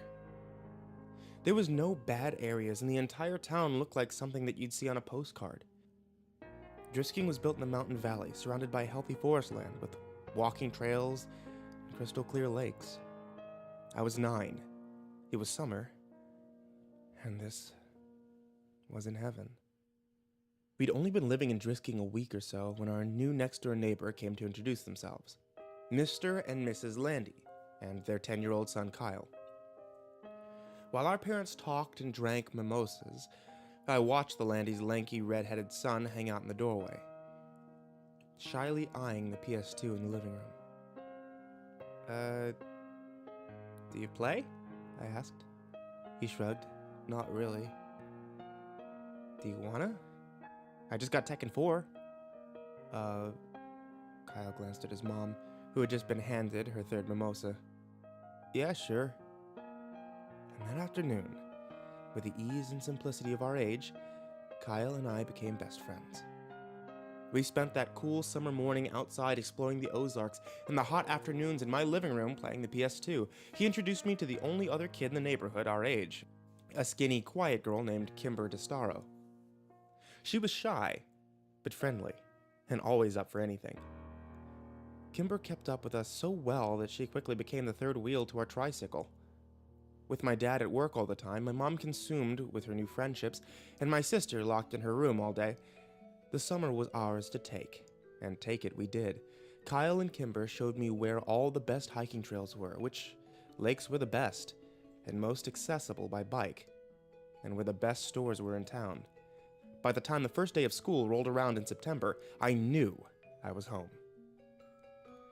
On the last Saturday before school started, Kyle and Kimber told me that they were going to take me somewhere special, somewhere we hadn't been yet. The Triple Tree. What's the Triple Tree? I asked. It's totally awesome. Totally huge treehouse out in the woods, Kyle said excitedly. Pfft. Whatever, Kyle. Come on, you guys. If there's a friggin' treehouse, you would have showed it to me already. Duh, we wouldn't have, Kyle shook his head. There's a ceremony for first-timers and everything. Kimber nodded eagerly in agreement. Her dark orange curls bounced off of her tiny shoulders. Yep, it's true, Sam. If you enter the treehouse without the proper ceremony, you'll disappear and then you'll die. My face fell. Now I knew they were making fun of me. That's a lie. You guys are lying to me. No, we're not, Kimber insisted. Yeah, we'll show you. We just have to get a knife for the ceremony and we'll go. What? Why do you need a knife? Is it a blood ceremony? I whispered. No way, Kimber promised. You just gotta say some words and carve your name into the triple tree. Yup. It takes like 1 minute, Kyle agreed. And it's a really cool treehouse? I asked. Oh yeah, Kyle promised. Okay, I guess I'll do it then.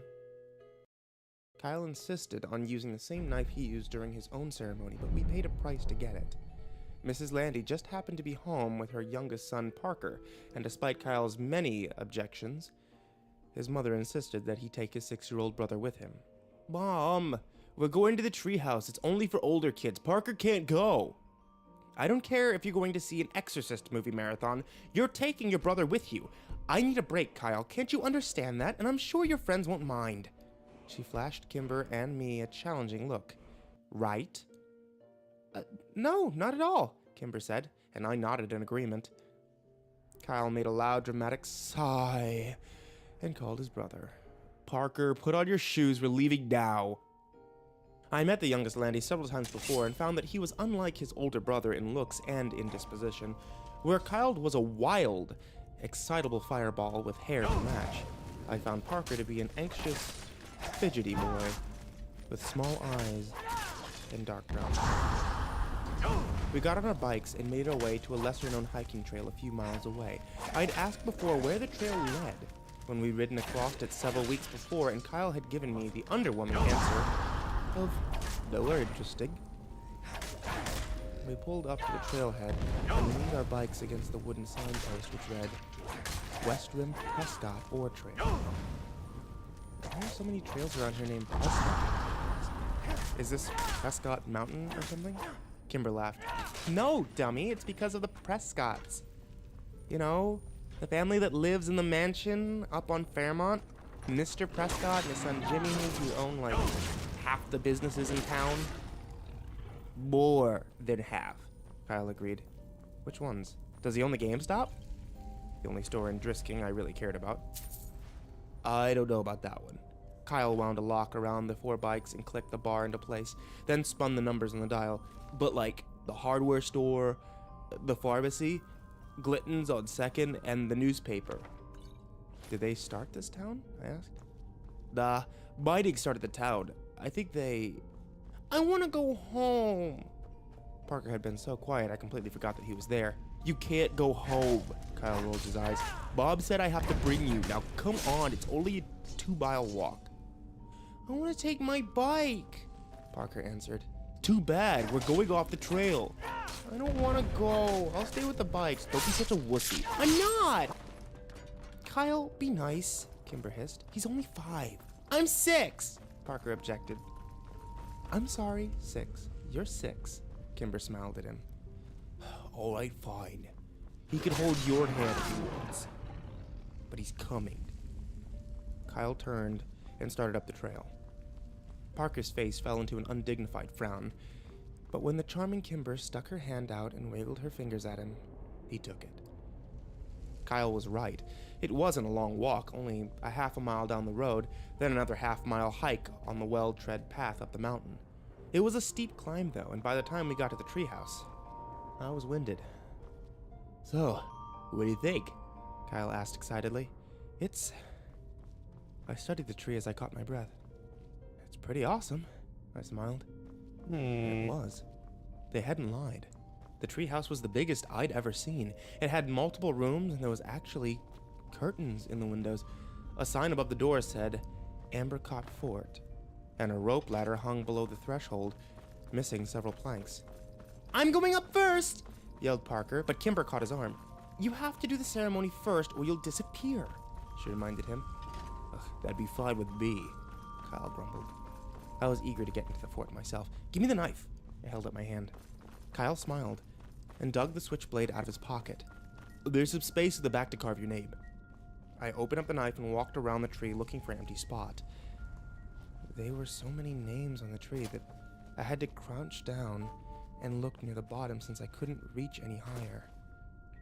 I spotted both Kyle and Kimber's carved names on the tree, and I finally found a spot I liked near the ladder. I bit my tongue and carved Sam W into a blank piece of bark underneath someone named Paul S. Parker went next, but had so much trouble with the knife that Kyle had to do it for him. All right, let's go. I ran over to the rope ladder. Wait, Kyle yelled. I have to say the words first. Oh yeah, okay. What are they? Kimber sang them out.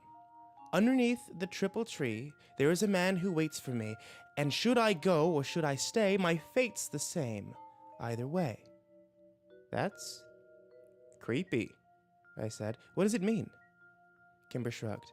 No one knows anymore. It's just tradition. Okay. Can you say it one more time, slower? Once Parker and I had recited the poem, we were ready to go. I climbed the rope ladder first and took stock of my new surroundings. The treehouse was more or less empty. Just a dirty rug here and there, and some trash, old soda cans, beer cans, and fast food wrappers. I went room to room, 4 in total, and found nothing of real interest until the last one. An old mattress lay in the corner, and piles of musty, ripped clothing scattered the floor. Did a hobo live here? I asked. Nah, this room has been like this for as long as I can remember, Kyle said from the doorway behind me. It smells gross, I said. Kimber walked up to the threshold, but refused to go any further. It's not the smell that freaks me out. It's that. She pointed up to the ceiling, and I raised my eyes to read what was written there. Road to the gates of hell. Mile marker 1. What does it mean? I asked. It's just older kids being dicks, Kyle said. Come on, I'll show you the best part of the treehouse. We walked back into the first room, and Parker looked up at us and smiled, pointing down to what he'd clumsily carved into the wooden floor. Fart, Kyle read. That's hilarious, Parker. He rolled his eyes, but his little brother didn't pick up on the sarcasm and smiled proudly. Kimber sat down on the floor next to Parker, and I sat on his other side. Kyle took the knife from his brother and then walked across the room and wedged the blade between 2 planks of wooden wall. He pushed, and the board gave, opening up a small secret compartment in the wall. Kyle took something out and pushed the plank back in until it was flush with the others. Check it out. He turned around and proudly held up 2 cans of Miller Lite beer. Whoa, I said. Ew. Warm beer? That's gross. How did you even know it was there? Kimber asked. Phil Saunders told me. Are we gonna drink it? I asked. Hell yeah, we're gonna drink it. Kyle came and sat down in our circle, popped open the first beer and offered it to Kimber. She eyed it like he was trying to hand her a dirty diaper. Come on, Kimmy. Don't call me that! She yelled at him, then reluctantly took the open beer. She smelled it and made a face that then pinched her nose and took a small swig. Kimber shuddered. That's even grosser than I imagined. I don't want any! I'll tell Mom! Parker said quickly as the beer passed in front of him to me. Good, 'cause you ain't getting any, Kyle promised, and you won't tell Mom shit. I put on my best poker face and took a long, deep swallow of the warm beer before I had the chance to smell it. It was a poor decision, and when I retched, the foul yellow liquid went all over my shirt. Oh man, now I'm gonna smell like beer. We spent the next hour and a half drinking the 2 cans of Miller Lite, and after a while, the taste grew more tolerable. I couldn't tell if I was becoming a man or actually getting drunk. I hoped it was the former. When the last drop of the last beer was consumed, we spent 20 minutes trying to determine if we were drunk. Kyle assured us that he was wasted, while Kimber wasn't sure. I didn't think I was, but I failed all of our drunk tests. Kimber was in the middle of reciting the alphabet backwards when a loud, metallic grinding suddenly pierced the calm mountain air like a gunshot. Kimber stopped talking, and we spent a few minutes staring at each other, waiting for the noise to end. Parker curled into Kimber and put his hands over his ears. After what seemed like a whole 10 minutes, the sound ended as suddenly as it had begun. What was that? I asked, and Parker mumbled something into Kimber's sweatshirt. Do you guys know? I tried again. Kimber stared at her feet as she crossed and uncrossed them. Well? It's nothing, Kyle answered finally. We hear it sometimes in town. It's not a big deal. It's just louder up here. But what's making that sound? Baraska, Kimber whispered without taking her eyes off of her feet. Who's that? I asked. Not who. Where? Kyle answered. It's a place. Another town? No, it's just a place in the woods. Oh. Bad things happen there, Kimber said, more to herself than to me. Like what? Bad things, Kimber repeated. Yeah, don't ever try to find it, dude, Kyle said behind me, or bad things will happen to you too. But like, what bad things? I turned around. Kyle shrugged and Kimber stood up and walked over to the rope ladder. We'd better go. I have to get home to my mom, she said. We climbed down the ladder one by one and then started to walk back to the trailhead in an unfamiliar silence. I was dying of curiosity about Baraska, but couldn't decide if and what to ask about it. So, who lives there? Where? Kyle asked. Baraska. The skin man, Parker answered. Pfft, Kyle laughed. Only babies believe that. What, like men who are skinned? Like their skin is gone? I asked excitedly. Yeah, that's what some kids say. Most of us stopped believing in that, though, when we turned double digits, Kyle said. I looked back at Kimber, who was still 9 like me, but she was staring down the trail, ignoring us. That seemed to be the end of the conversation, and by the time we reached our bikes, the awkwardness was gone, and we were giggling, trying to decide if we were too drunk to bike home. School started 2 days later, and I'd completely forgotten about Baraska. When my dad pulled up the curb to drop me off that morning, he locked the doors before I could get out. Not so fast, he laughed. As your father, I get the privilege of giving you a hug and telling you to have a good first day of school. But Dad, I gotta go meet Kyle by the flag before the first bell. And you will, but give me a hug first. In a few years, you'll be driving yourself to school. Let me be your dad while I still can. Fine, I said, exacerbated, and leaned over to give my dad a quick hug. Thank you. Now go meet your friend. Your mom will be waiting here to pick you up at 3:40. I know, Dad. Why can't I take the bus like Whitney? When you're 12, you can take the bus. He smiled and unlocked the doors. Until then, I get to drop you off in the mornings. If you think it'll make you look cooler, you can ride in the back seat behind the cage. Dad, just don't. I threw open the door of the cruiser before he could say anything more and ran as he laughed behind me. Kyle was already waiting for me at the flagpole, and he found Kimber too. Dude, you almost missed the bell, he yelled at me when he first saw me. I know, sorry. Whose class are you in? Kimber asked. She was wearing a red sweater and leggings with frogs on them. Her curly orange hair was brushed into little ringlets, and her lips were pink and shiny. She'd never looked prettier, and I was surprised to realize I'd never really seen Kimber as a girl. Mr. Diamonds.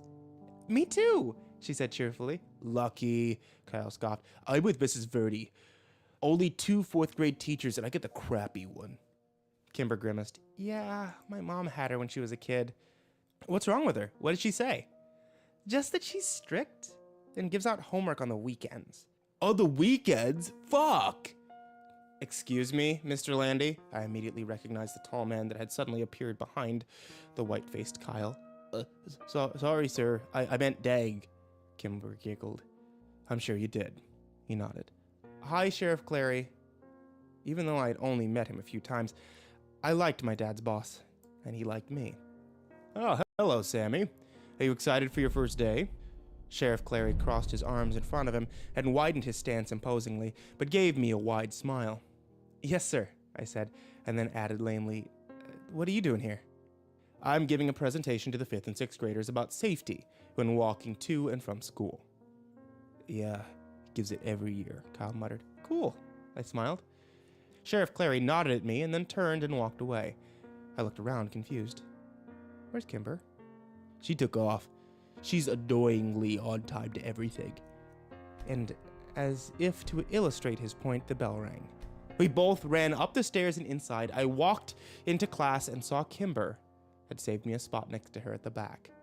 Mr. Diamond, a short, round man of 40 or so, nodded at me when I came in. Mr. Walker, I presume. Yeah, that's me, I mumbled as I rushed past him to the desk to Kimber. Welcome to Drisking Elementary, and for the rest of you, welcome back. Go Grizzlies! The class echoed a reluctant and subtle, Go Grizzlies! Kimber introduced me to the other kids in the class throughout the morning. Most of them were nice, if sort of underwhelmed by me. They said their hellos, asked where I was from, and the conversations usually ended with an unimpressed, okay. A group of girls who sat near the front snuck looks at each other all morning and snickered. I asked Kimber who they were, she just shrugged. During our second break, they came up and talked to me. Are you friends with Kimber DeStaro? A tall, dark-haired girl asked me. Yeah, I answered, and looked over at Kimber. She was watching me with worried eyes. Are you related to her? No. I didn't think so, because you don't have orange hair. I didn't know what to say.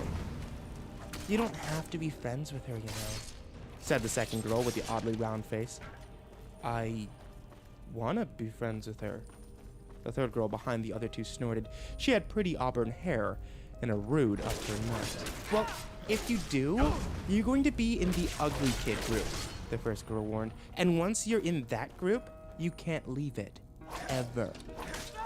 Better than the bitch group, I said. Rude nose and round face gasped, but dark hair smiled. We'll see, she said as the three returned to their corner of the room. I sat back down next to Kimber, feeling like a badass. It was the first time I'd ever used a swear word in front of anybody, other than Kyle. What did they say to you?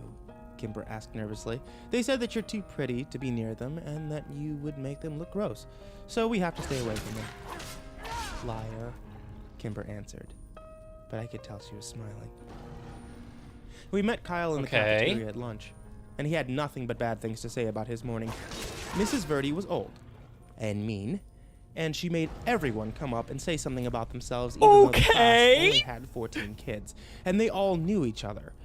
When the bell rang for recess, I went to throw my lunch away with Kyle, and I bumped into a kid I hadn't seen before. Hey, are you Sam Walker? The kid asked. Yeah? Oh, your sister's dating my brother. Oh, man, your sister is dating a Whittaker. Kyle laughed. Shut up, Kyle, the kid grumbled. She's gonna be Whitney Whittaker.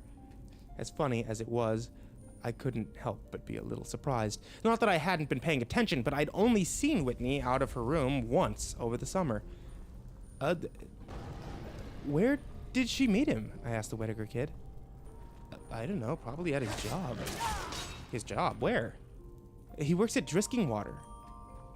It didn't make any sense to me, but I shrugged it off. I did remember my mom giving Whitney some menial tasks, like getting the car washed and setting up some utilities to get her out of the house. Maybe she met him once and they started dating over text. Teenage was weird. The rest of the school week followed much like the first. We were all into the first month, and I heard someone mention the Skin Men again. We were out on the playground, and Kyle and I were trying to start a fire with 2 large wood chips. I had just given myself a splinter when the distant sound of metal grinding on metal flooded over the playground, silencing every one of us. Baraska, I said in awe. Yep, said Philip Saunders. The Skin Men kill again. Hey, Kyle said only babies believed in Skin Men. I threw an accusatory look at Kyle. They do. Phil's just stupid. I am not. Ask Danielle. She's seen them. Phil scanned the playground, then yelled at the blonde girl talking to Rude Nose. Hey, Danielle, come here. The blonde girl rolled her eyes, but came skipping over anyway. What do you want? I told you Kayla doesn't like you, Philip. No, tell them about the Skin Men. Phil gestured to the air around us, which was filled with the metallic scraping coming from down the mountain. You tell them. No, you saw them, so you tell them. I didn't see them. Paige saw them. Oh, Phil said, and an uncomfortable silence descended. You got... Hell yeah. Got it to work.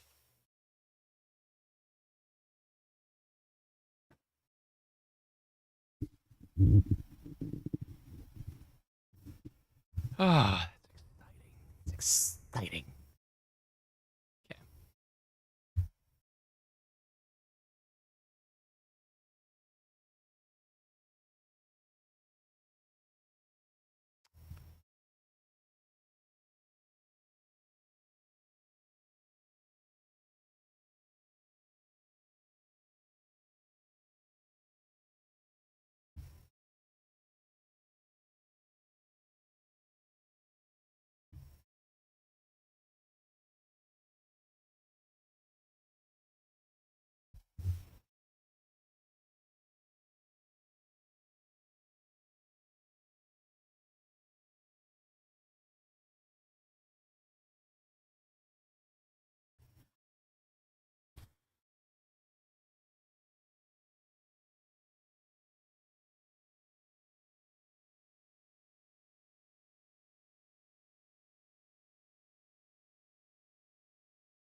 Hmm.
Hmm. You guys are weird, Danielle said, before flipping her hair in our faces and leaving. Who's Paige? I asked when she's gone. Her sister. Phil said. Paige disappeared when we were like 5, Kyle said. After she saw the skin men, Phil added. The sound from the mountain abruptly ended, and the subdued atmosphere of the playground disappeared with it. When the bell rang, Kyle lined up in his class line, and since Phil was in my class, I made sure that I was behind him. The teacher began to count us off. Hey, What do you know about Baraska? Ike whispered to him. My brother said, that's where people go when they disappear. To Baraska. What happens to them there?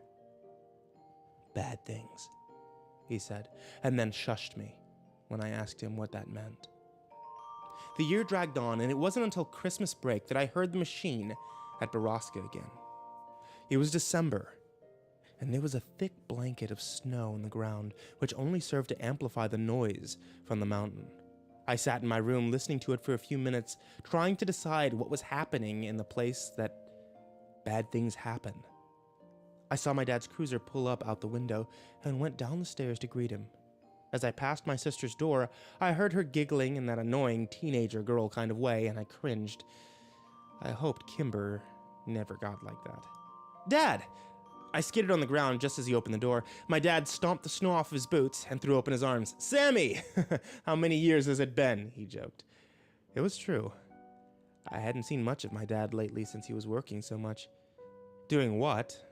I didn't know, since this was the quietest, lamest town ever. Mom thought the sheriff was grooming Dad for his job since Clary was so old, and Dad never really agreed or disagreed with him. He'd only been in the department 7 months, after all, and he doubted people in the county would vote for him. Hey, Dad, do you hear that?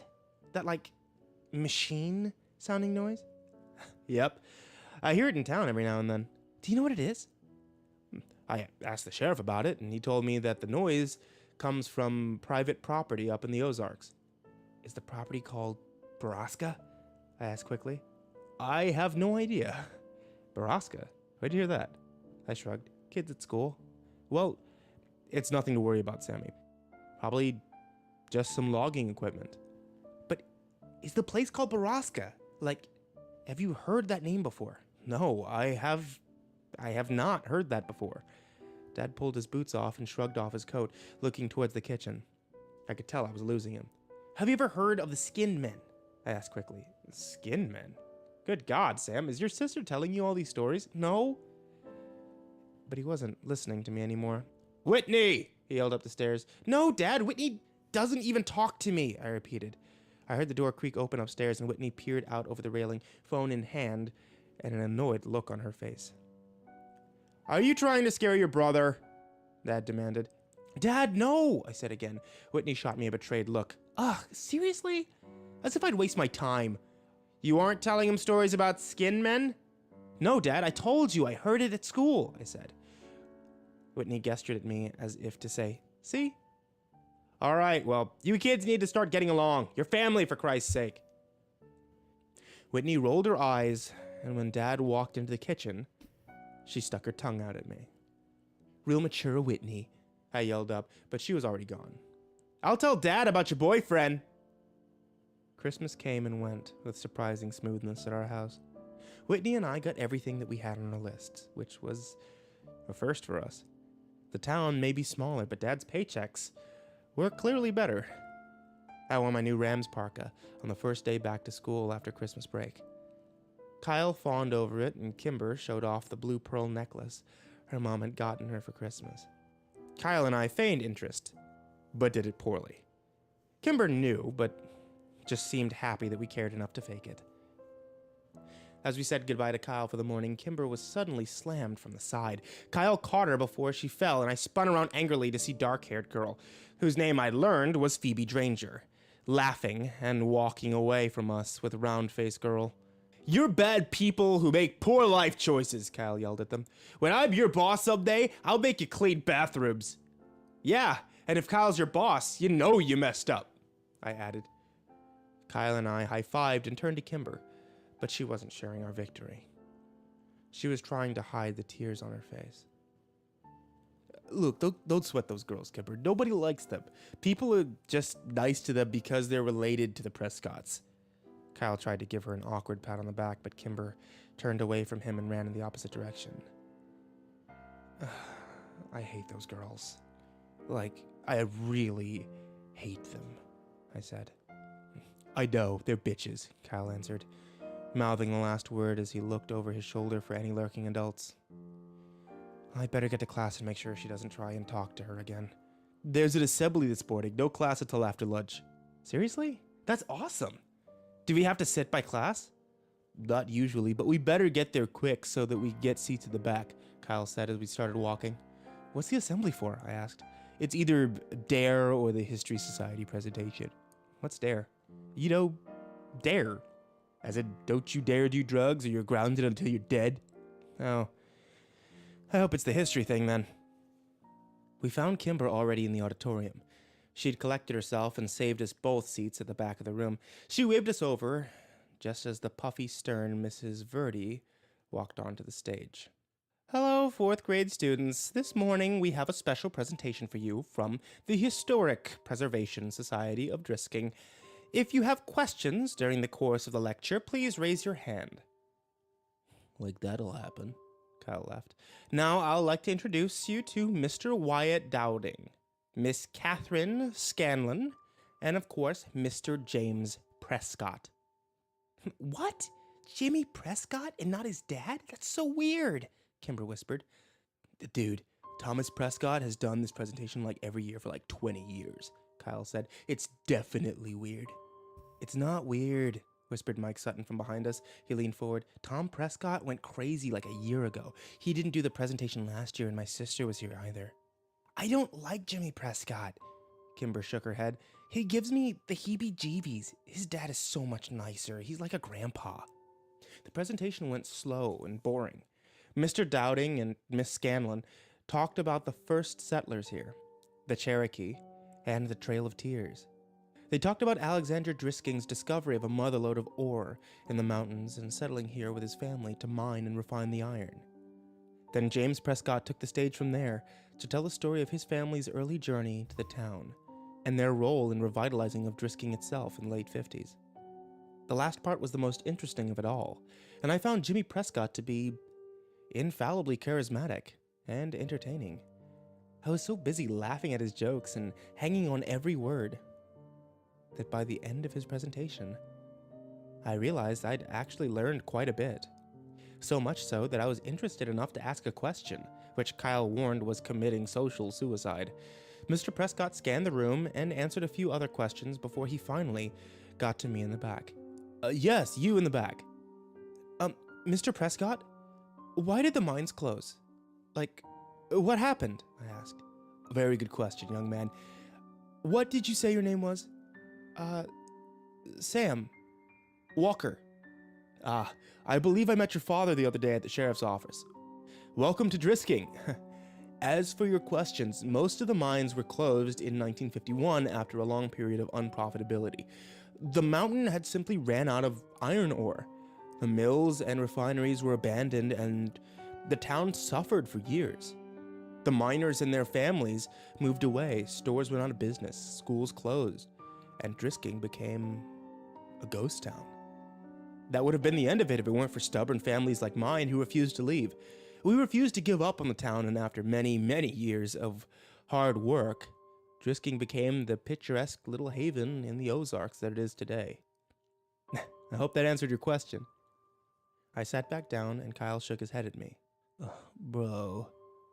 The assembly suffered through another 15 minutes of awkward Q&As until Mrs. Verdi finally cut us loose. We were released into the cafeteria to wait for the lunch lines to open. Kyle, Kimber, and I sat in our usual corner. That was so boring, Kyle whined. When are they going to figure out that no one cares about Drisking's history? Seriously, I fell asleep like 3 times. Kimber nudged me. Sam seemed to care, she teased. I just wanted to know about the mines. Mines are creepy. That's all. Yeah, but all our mines were blown up. You can't go in them anymore, Kyle said. Blown up? I asked. Kimber nodded. Some kids died after going to the mines, so the city set off some controlled blasts to implode the caverns. At least that's what my mom said. They messed up though, and I heard they blew up the water table or poisoned it or something. What? How do you know that? Kyle asked. Kimber shrugged. I heard my dad talking about it. Did they use C4 or something? I guess. So, we all drink the water.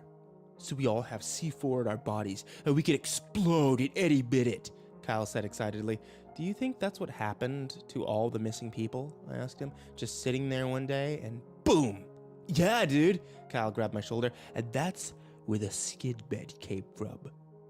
I made the international symbol of mind blown, and we laughed hysterically. You guys are dumb. Kimber rolled her eyes, but then she laughed when Kyle fell to the floor pretending he was exploding. I remember thinking that moment that I was happy here in Drisking, Missouri, with these two people. Happier than I'd ever been anywhere else. It was the last truly happy moment I ever had. Less than an hour later, Mr. Diamond's phone rang, and he exchanged a few quiet words with the person on the other end, his eyes flicking to and from my desk. It was hard to be surprised then when he hung up and asked me to come to the front. When I got there, he told me my mom was waiting for me in the office and I was going home for the day. I traded a confused and worried look with Kimber and then packed my backpack and went to the office. When I got there, my mom was crying. We drove home in strained silence. I was too afraid to ask what was wrong. Mom parked the car a block from our house, which was blocked in by several police cars. When an explanation didn't come, I broke the silence myself. Is it Dad? I said quietly, holding back tears. No, honey, Dad is fine, she whispered. Then what happened? Whitney never made it to school this morning. Her voice broke over my sister's name. Oh, no, Mom, I think she ditched, I said quickly. I saw her leave this morning, and it was really early, like 6.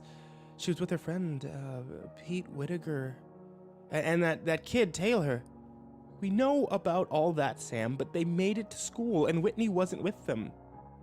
They said that she wanted to stop by the Circle K near Drisking High, so they left her there. And no one has seen her since. Well, my brain struggled to come up with an explanation.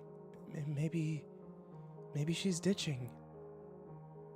No, honey. My mom put the car back in drive and drove up to our house, parking behind a police cruiser. The police, as well as your father, think that Whitney is with Jay. But she has a new boyfriend here. We found all her books on the floor of her room this morning and half of her clothes gone, along with some cash of your dad's. But right now, we think that she's hitched a ride to St. Louis and that she's with Jay. The sheriff's office is trying to contact the boy's parents now. Whitney, run away. Anyone who knew my sister knew that she was prone to dramatics and empty threats. Plus, she was dating Chris Whittaker's older brother, Pete. I was sure of it. We walked up the steps and into a house filled with stale coffee and quiet murmurs. I tried to remember if Whitney herself had ever actually confirmed that she was dating Pete. But I drew a blank. When we walked into the kitchen, I saw my father sitting at the table, staring at phone records, head in hand. He looked up when I came into the room and gave me a weak smile. Hey, buddy. Dad, I have to tell you something. I felt a heavy hand on my shoulder and turned to look up at a solemn Sheriff Cleary. Everything and anything you might know, son, no matter how trivial you think it is. I nodded and sat down at the table with my dad as my mom handed the big man a cup of coffee. Here you go, Sheriff, she said weakly. Please, Mrs. Whittaker, call me Killian. My mother nodded and retreated. I'm back excited into to a see if darkened this works. corner to talk quietly with Sheriff Cleary's wife, Grace. What do you know, Sam?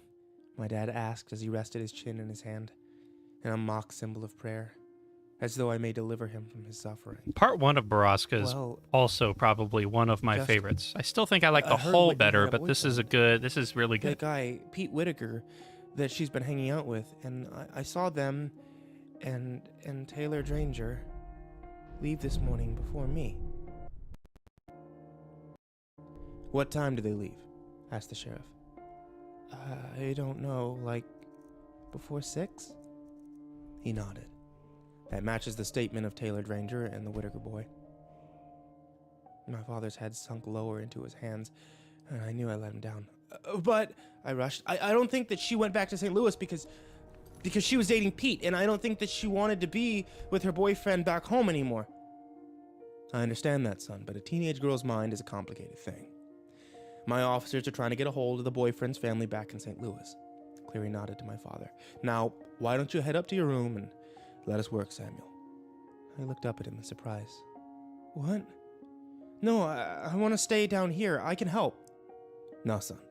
There's nothing more that you can do here. You've been a good brother. Now, let us handle this. But I can help! You already have. Dad! I looked over at my dad with begging eyes. Go to your room, Sam, he said quietly after a moment. I balked. Dad. Now. I was so angry. I did the only thing that I could do to make my rage known. I stomped upstairs, I slammed the door, and then sat on my bed in disbelief. The tears came then, and I laid there, feeling helpless, worthless, scared for my sister. I thought about all the places Whitney could be. Was she scared? Was she alone? Was she dead? When the sun began to set, I finally got out of bed and went to check my email. I was expecting lots of messages from Kimber and Kyle,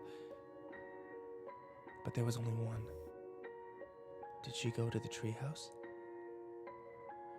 I sat there staring at the computer screen for almost a minute. Kimber's words from last fall echoed in my brain. If you enter the treehouse without the proper ceremony, you'll disappear, and then you'll die. I didn't buy that Whitney had gone to Circle K that morning, and I especially didn't believe that she'd hitchhiked out of town. Nothing they were saying downstairs made any sense if you knew my sister, but maybe this did. Maybe she and her boyfriend went to the treehouse to make out or something, and maybe he'd left her there. Maybe she'd gotten lost, or maybe the skin men had found her. That was the worst thought of all. I didn't need to sneak out because the police were too busy with my parents to care about me anyway. I snuck my bike out of the garage and rode the 3 miles to the West Rim Prescott Ore Trail.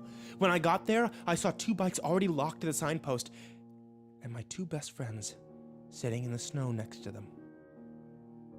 I knew you'd come, Kyle said when I pulled my bike up and Kimber ran up to hug me. I'm so sorry, Sam. There was Well, that one really reset. nothing for me to say, and they didn't push. Kimber took my arm, and we started up the trail. The silence between us was stretched. Okay, now it comfortable. worked. We trudged through the snow, and all Maybe I the just didn't while, walk far I searched enough. for the telltale footprints of others. But the snow was coming too fast. The hike up the mountain was harder and wetter than when we'd come in the fall, and when Ambercott Fort finally came into view over the ridge, it was a welcome sight. The sun was getting low, and we hadn't brought flashlights. I ran as far up to the tree, calling my sister's name to the quiet wild. Kyle was right behind me, and I leapt impressively onto the rope ladder, climbing quickly up the planks. I kept calling Whitney's name, waiting for Kyle to yell that he'd found her or that there was at least some sign of her. And then I heard Kimber quietly say my name from where she stood at the triple tree. I ran over and tried to follow her eyes to confirm what I already knew was there. And then I found it. Freshly carved near the top. Whitney M. My breath froze in my chest, and my vision blurred with unwelcome tears. And as the sun took its last desperate breath before plunging into the deep of the horizon, a deafening metallic whir sang out from the wilderness and spilled down the mountainside.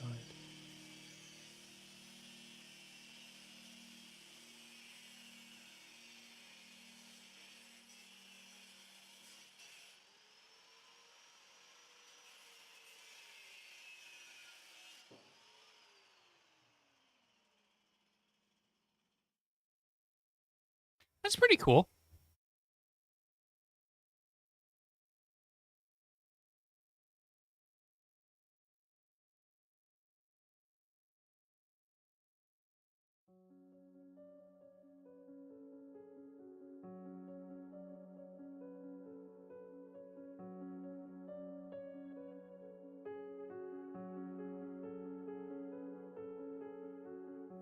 Ooh, I didn't even know it was going to go down there. There is a man who waits for me. And should I go, or should I stay? My fate's the same. Either way. Good morning. The words faded back into the ether, and I awoke with a start. Jimmy Prescott was lounging against the wall near the door, an amused yet disapproving look on his face. Shit, sorry, Mr. Prescott, I didn't hear you come in. You know, I worked here when I was a kid, too. I installed the bell on the door for this very reason. Didn't seem to wake you up, though, he laughed. I mumbled another apology and idly straightened a stack of business cards in front of me. Late night? Kinda. Very. I hope you weren't out at all the bonfires with all the other underage drinkers. No, sir. Yep. Good.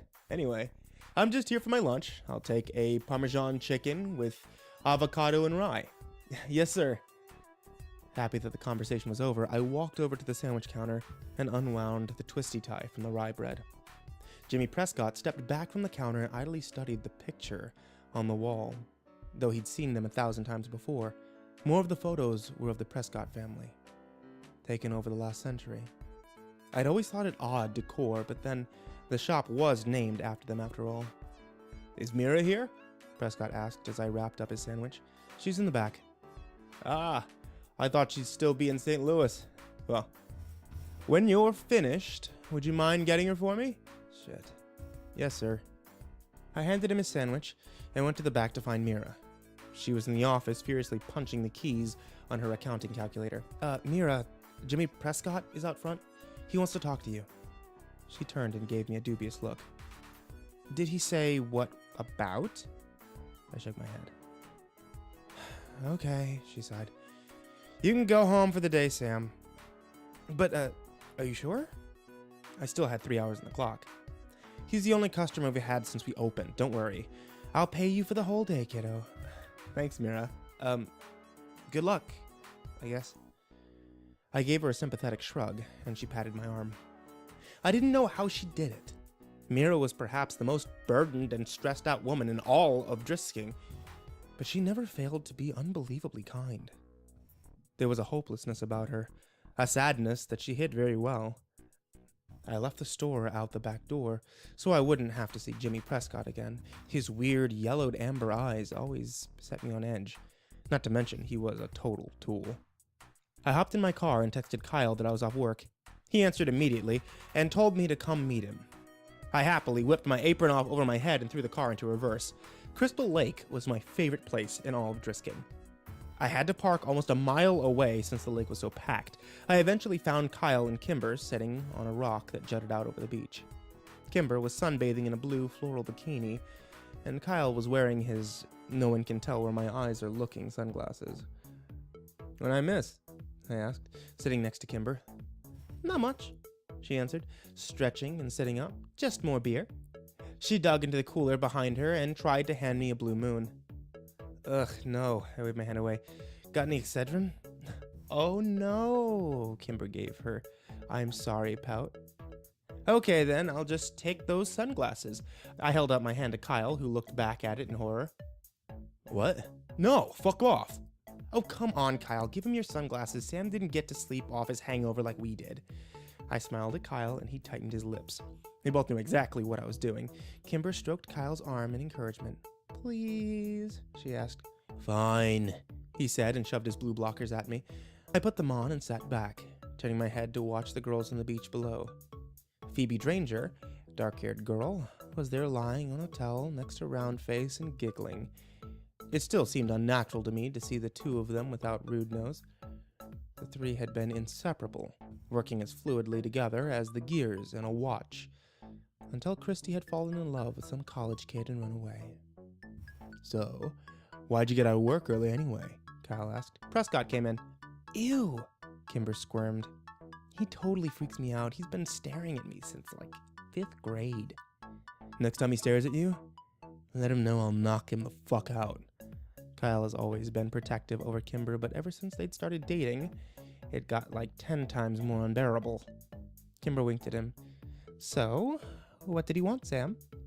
He wanted to talk to Mira. Probably about the sandwich shop. You mean about how no one goes there and the business should be closed years ago, but it won't because Prescotts are stubborn and vain? Kyle said. Yeah, probably. I mean, she I keep looked forgetting. pretty I gotta worried. turn that I around. can count on one hand how many sandwiches I've sold in the past month. Ouch, Kimber grimaced. Yeah, I'm pretty sure she's going to get chewed out. I really don't like that guy. I thought about the squirmy, yellow-eyed freak yelling at sweet little Mira, and it made my blood boil. You should have met his dad, Kyle snorted. He was a piece of work. His dad? Yeah, Tom Prescott, Kimber said. The family put him in a home a few towns over. Why is he in a home? I heard he got dementia, and he was embarrassing the family in public, Kyle said. I heard that too. Kimber brushed her long curls off of her shoulder. I always liked Tom Prescott. It was a pretty shitty thing to do. Hey, kids. We turned in unison to see Phil Saunders come stomping out of the bushes behind us, with Mike Sutton following behind. So, this is where the cool people hang out, high above the kingdom on Pride Rock. Shut up, Mike, Kyle said, ignoring Phil, who he disliked ever since Phil had briefly dated Kimber. Phil was either unaware of or uninterested in Kyle's feelings. Of course, they may also have been because Phil was stoned out of his mind most of the time. And now was no exception. They sat down next to us, and Mike offered me his pipe. You want to hit this? I did want to hit it, and pretty badly, too. I reached up and grabbed it, but Phil swatted my hand away. Careful, guy. You don't want to get the sheriff's son high. For fuck's sake, Mike. Mike nodded knowingly and shoved the pipe back into his pocket. I scowled. Really? Sorry, Sam. Hell, the only reason I'm even smoking around you is because today is my cousin's death anniversary, and I don't give a shit about anything else. Your cousin Hannah? Kimber asked with a sympathetic look. Yeah. 5 years she's been gone. Too many people disappear in these woods, man, Mike said as he exhaled a cloud of smoke. Yeah, man. You know, sometimes when I'm high, I can see them all, and I feel like I know the answer to the mystery, man. Like, I'm so close to solving it, it's just something I can see.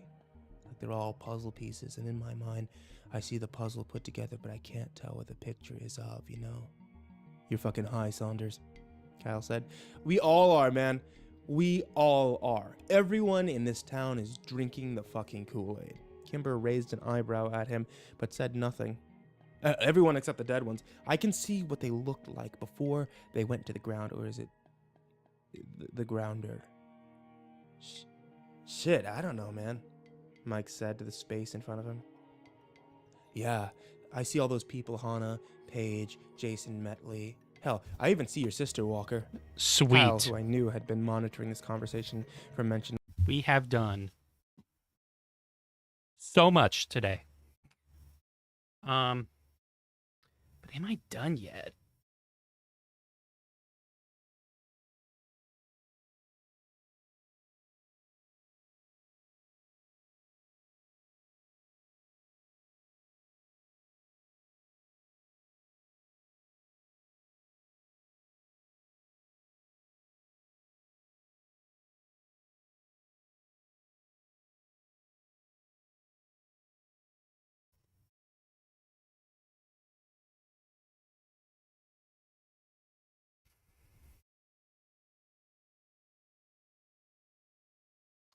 Oh, wait. All my other... Wait, all my other triggers...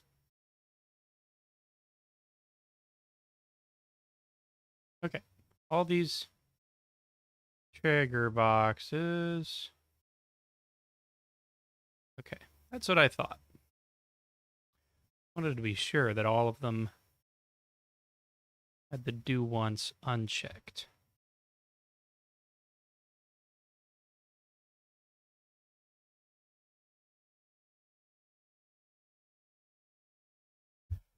Okay.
Is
okay.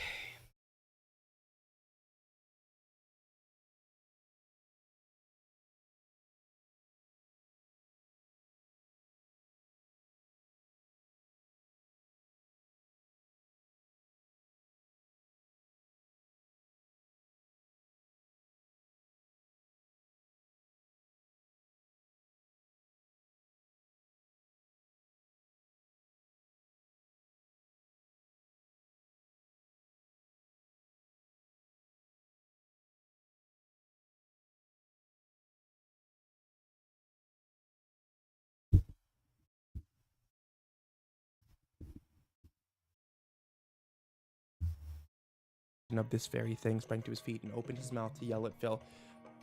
Nah, Whitney Walker ran away to St. Louis, remember? Mike said. I saw Kyle and Kimber exchange a quick look as I tried to remain impassive from behind the blue lockers. That true, man? Phil asked. And there it was. I knew Kyle and Kimber had always wondered what I thought about Whitney and if I'd ever accepted the official statement that she and Jay had run away together. They were kind enough not to bring it up, but I knew they wanted to know what I believed, what I thought had really happened. I loved them both, and I wanted to talk to them about it, but I just couldn't. Everyone thought that I had spent the last 7 years quietly grieving, and that I had put the incident behind me. At least, that's what I tried to show them. The truth was, I'd never given up on Whitney. I'd waited years for Jay to show up on social medias, and when I finally found him last year, I'd been devastated. I'd always hoped the official report was right, and that Whitney was somewhere far away from here, alive and happy with Jay Bauer. But his MySpace page showed a thriving teenager, still living at home with his parents. His ex-girlfriend Whitney, the furthest thing from his mind. When I'd brought the evidence to my dad, he read the page I'd printed off and then shut the door to his office with me on the other side. I heard him crying in there for hours as I waited for him to reopen the case and bring the smackdown on the Butler County Sheriff's Department. But justice had never come. And we never mentioned Jay Bauer again. For whatever reason, I never told Kyle and Kimber about any of that. Maybe it was because I was worried that they'd blow it off like my dad had, or maybe, and far more likely, I didn't want them to know how obsessed I had become with the Baraska and the Skin Men. I knew, as assuredly as the sun would rise tomorrow, that Whitney's death had happened at there, just like all the others who'd gone to the Triple Tree. I was suddenly very aware of 4 pairs of eyes staring at me. Yeah, it's true. She ran off with this guy Jay from our hometown, I answered. And that was enough for Kyle. All right, guys, seriously. He's the sheriff's kid. What do you think's gonna happen if he gets caught with weed? The little man is right, Phil. Let's bounce. I don't need any more trouble with the cops around here, Mike said.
Okay, let's think about this for a second.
This is tough. I'm really trying to think about how I'm going to do this. I want it to be open. Player walks in.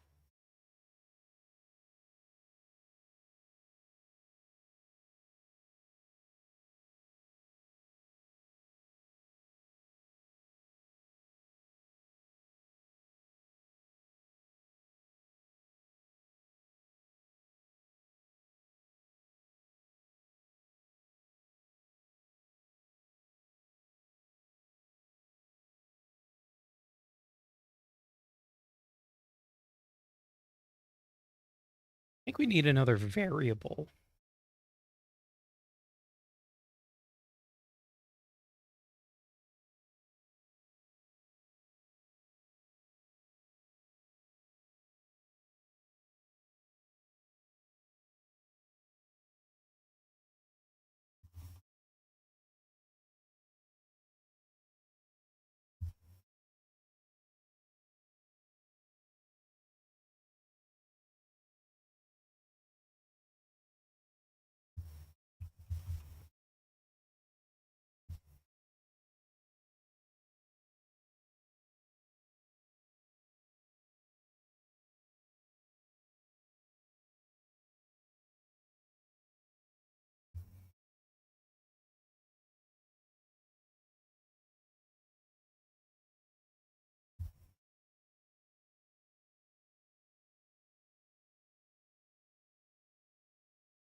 Okay.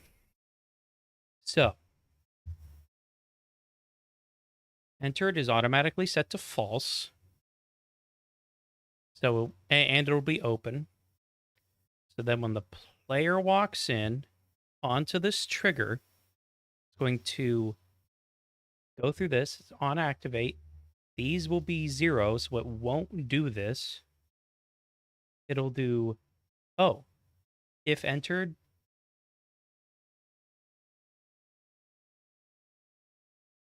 is false.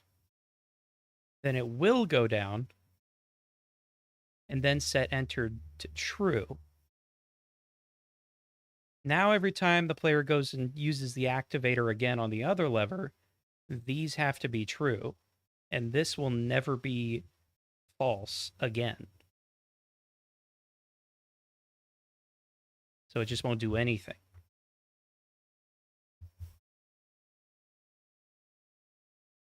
It looks like that worked.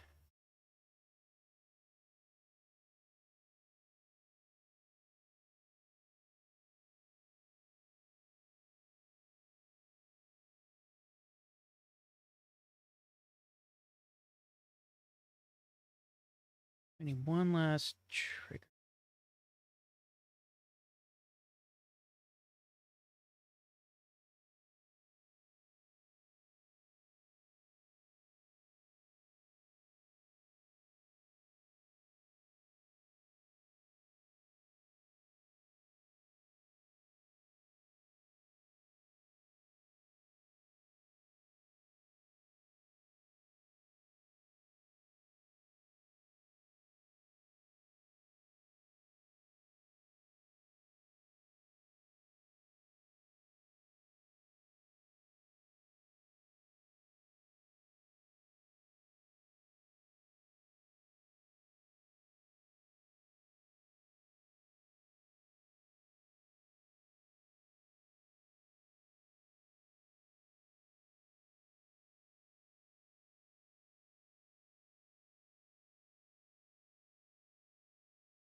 Okay, let's try this. One last time. Later, Walker. Kimber, little man.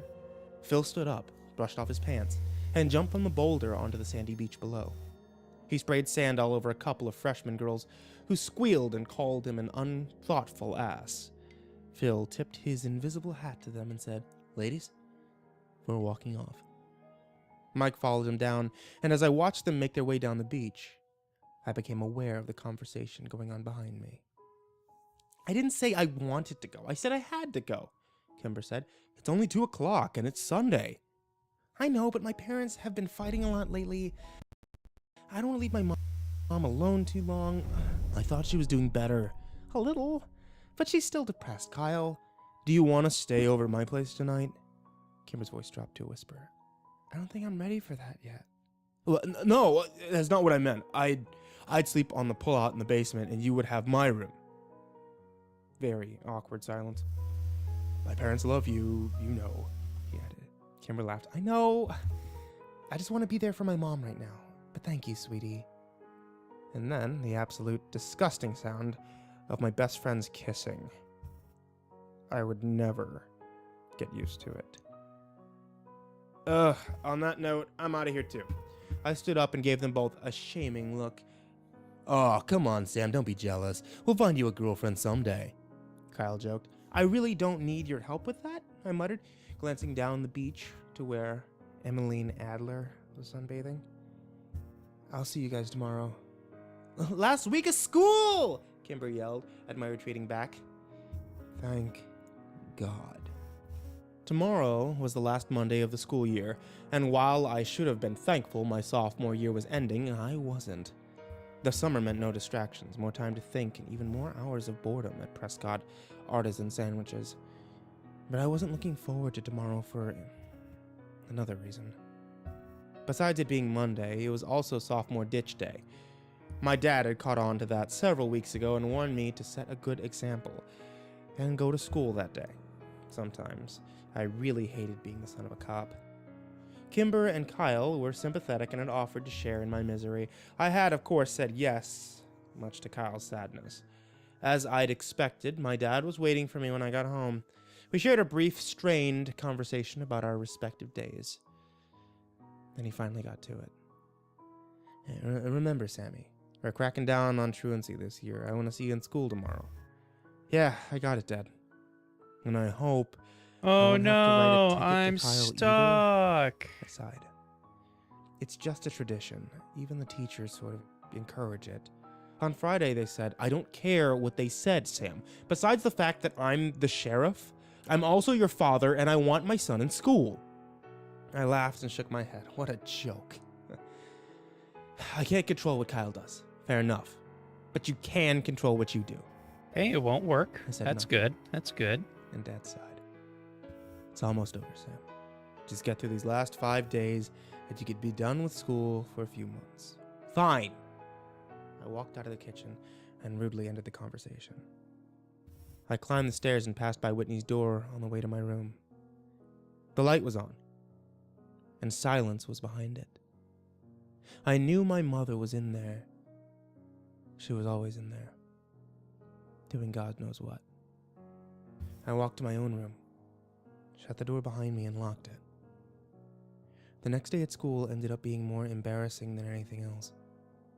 There were a few other people that hadn't skipped, maybe a total of 10 of us, and the looks they shot at me made it clear that my dad was the reason they were there.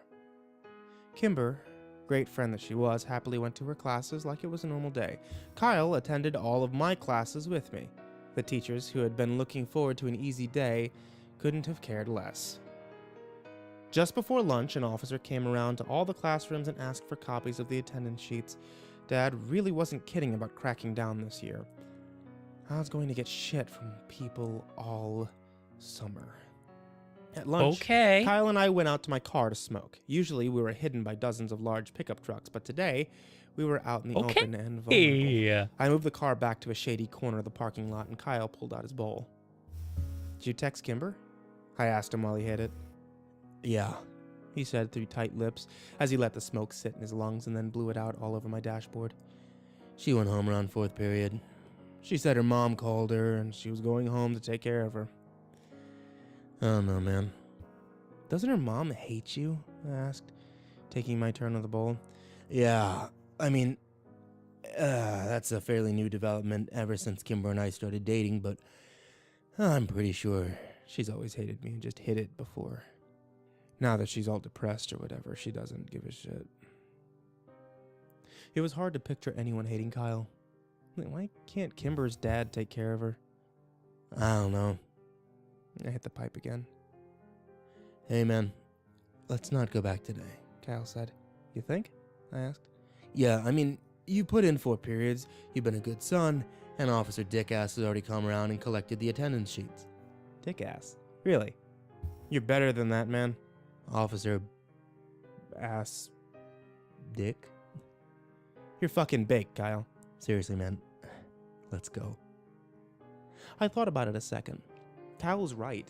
I'd done my duty as a son, and if I left now, I'd have enough time to go to GameStop before work. Fuck it. I turned on the ignition. Kyle sat up in his chair, rolled down the window to clear out the smoke. Hey, man, can you drop me by Kimber's? Sure, but how are you gonna get home? Can you come get me after work? What if her mom throws you out again? Kyle rolled his eyes. Okay. That was one time. Why can't I just drop you at home and you can take your own car? It needs new. Perfect. We've actually done quite a bit today. Okay. Let's go over what we still need to do.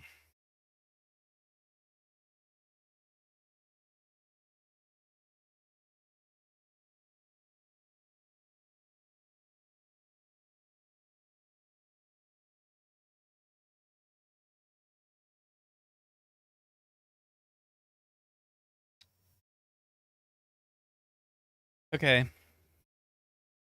Okay.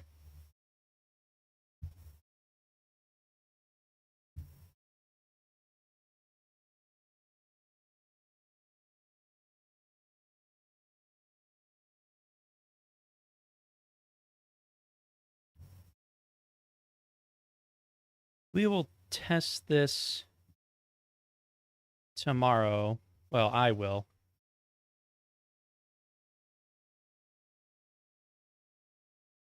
Um...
Oh.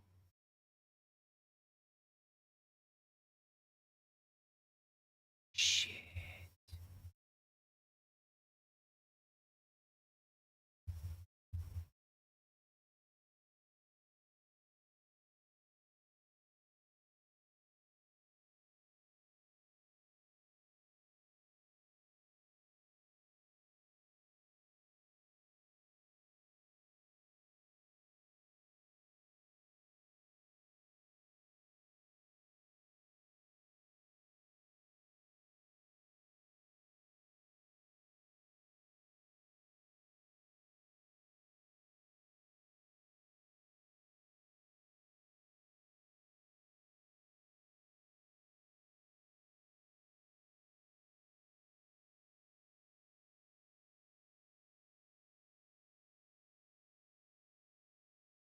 Actually, I think I have it in the true. No, the false position. Yes, it's false by default. Yeah. False means it gets pulled. This is it being pulled.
Right. But it's in the pushed position. Do once is true. When you activate it, it activates. Do once is true, so then it does everything that I want it, and then do once is false. And if end of it. You try to activate it again.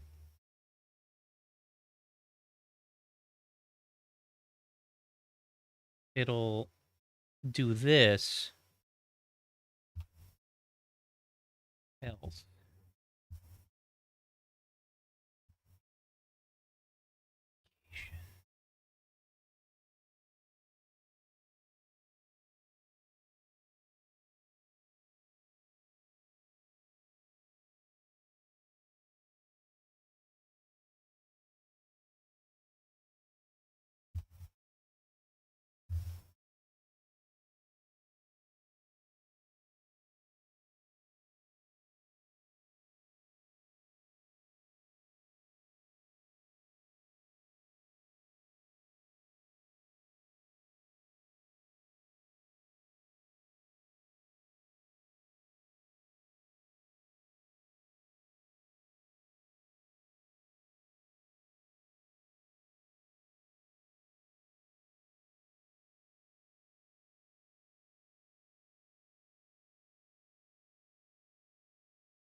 It is in the pulled position, or I'm sorry, it is in the pushed position by default.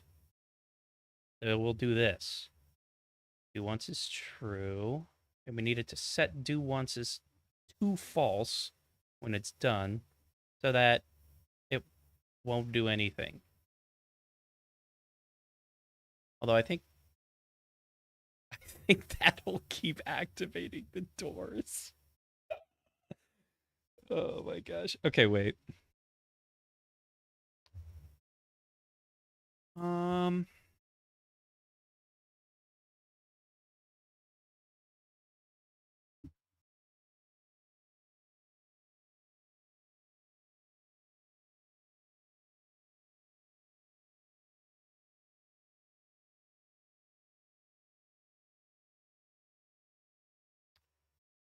to 0.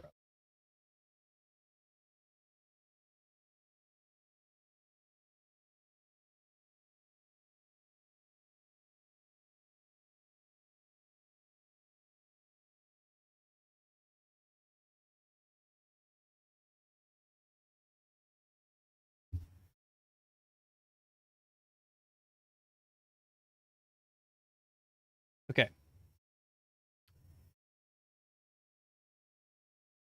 Okay.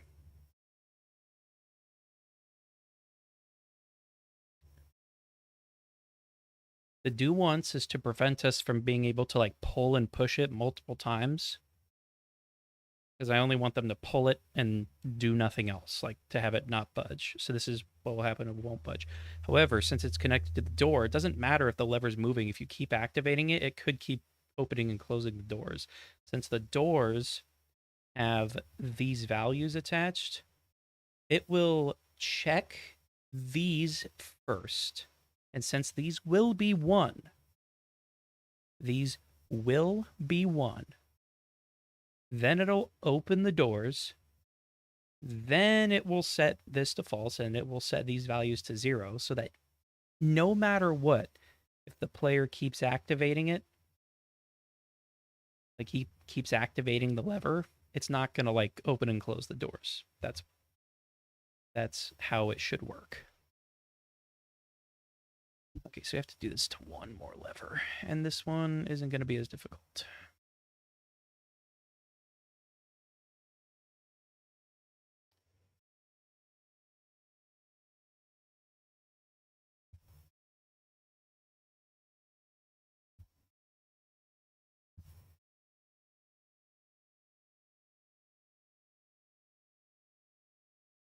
Whoops.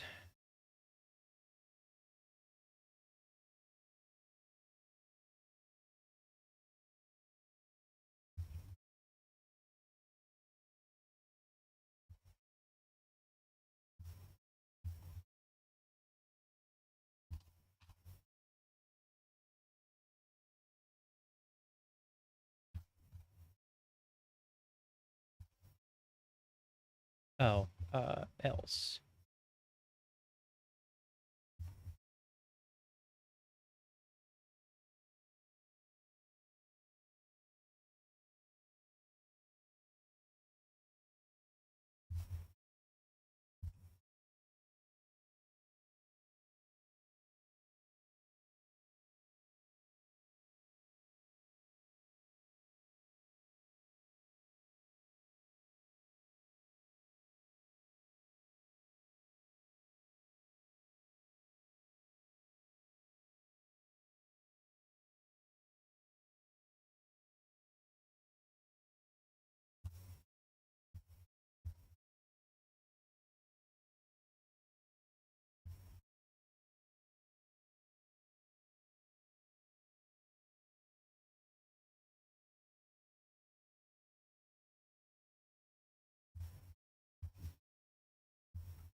Okay, that fixes that issue.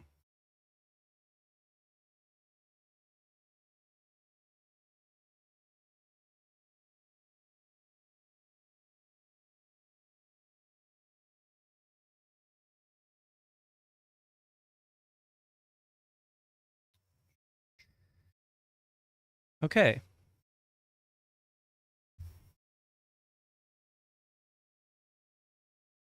I think we did it.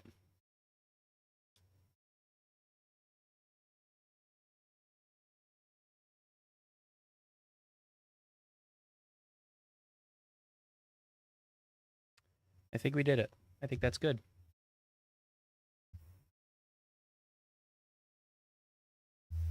Okay. Wow, we did way more than I thought we were going to do today.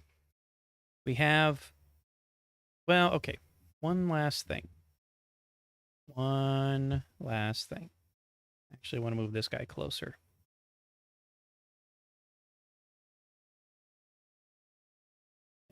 Bit closer. And I want to make them all medium.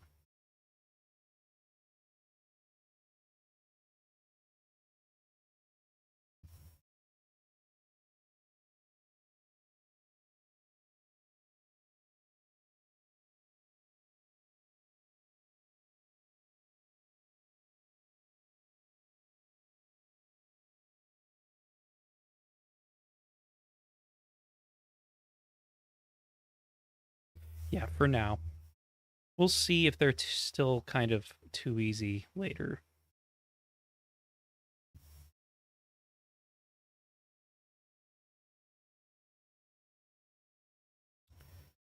Yeah, I like a lot. I think this is awesome.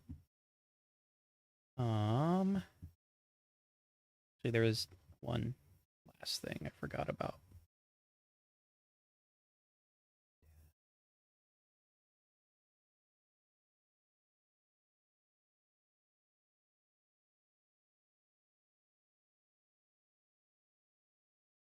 Very aggressive.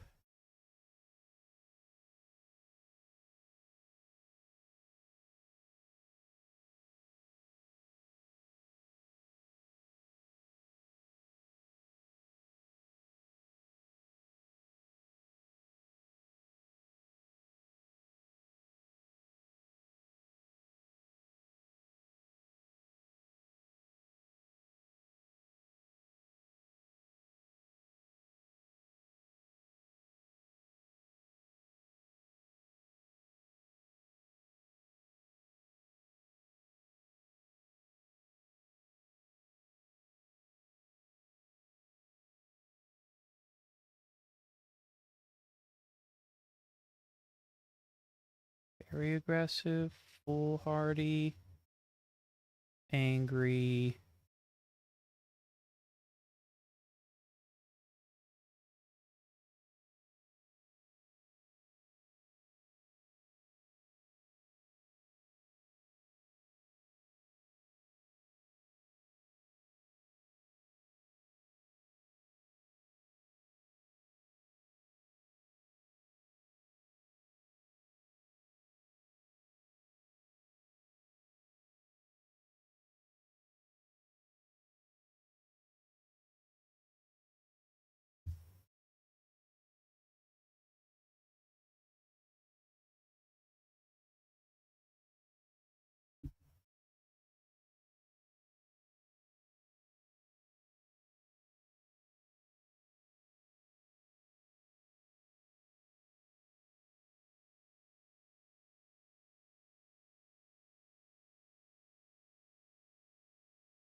And then I think that'll make him a little bit more aggressive towards the player.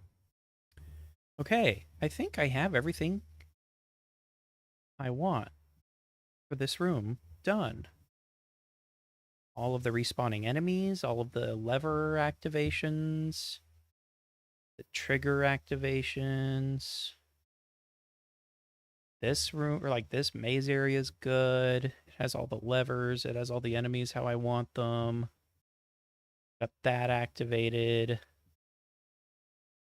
Everybody in here is pretty much behaving how I want. There's really one last thing to do in this specific level, and that's to put in the 2 giant wolves. Um,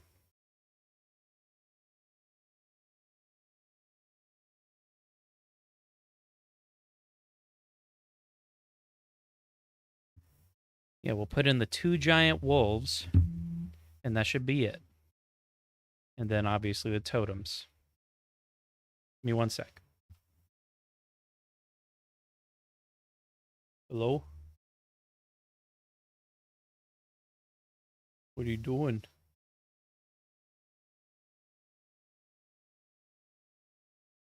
No, I haven't looked yet.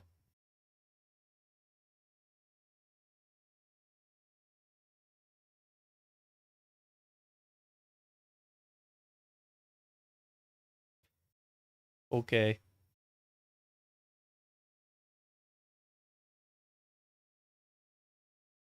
I suppose I could.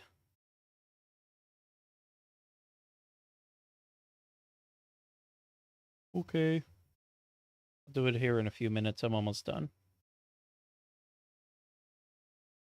Yeah, you heard me. I love you too.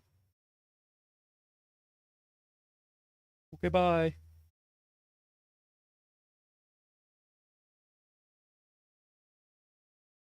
Ugh. Wish you couldn't have waited. That's okay though. This is my fiance. Okay. Anyways, as I was saying, to kind of finish up this video here. Man, it's been 3 hours. I feel like this has been a very productive 3 hours. Okay. Yeah, the last thing that I need to do. The wolves don't need scripts on them. Well,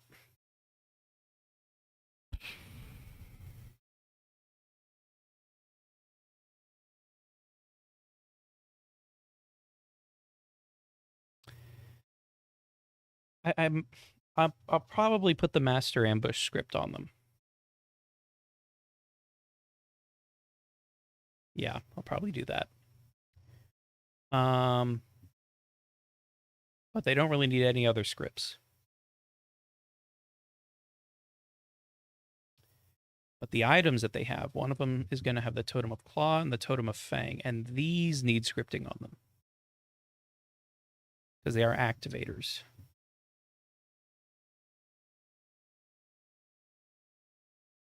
Now, one thing I need to figure out is how to put items on pedestals. I imagine they work very similarly to like armor stands or I don't know, item shelves, stuff like that. I imagine they work very similarly. So one thing I need to do is script in these two.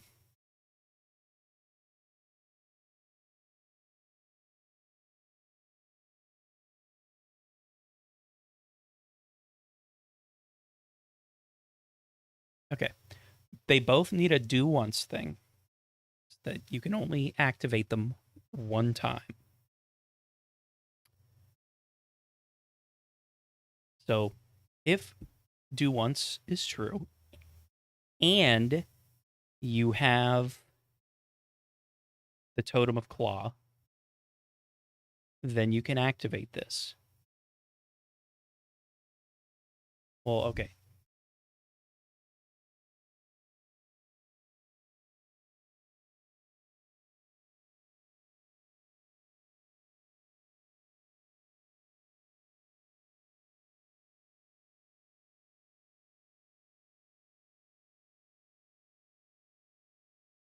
Right, okay.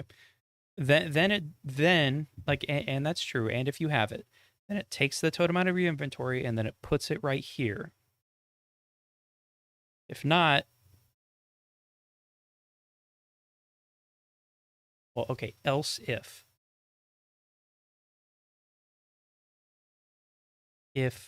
done once is false,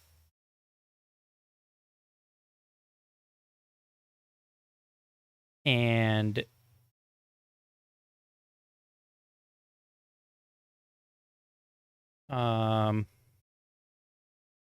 totem obtained or whatever, well, okay, then I'll have that active. Okay, then I'll have like a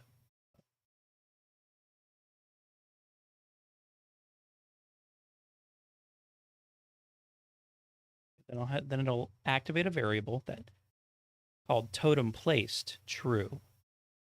Else if do once is false and totem placed is true, then it'll say you can't remove the totem. If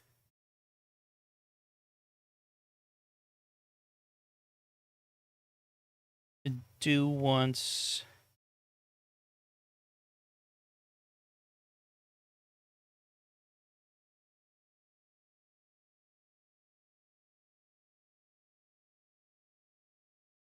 Oh, I see.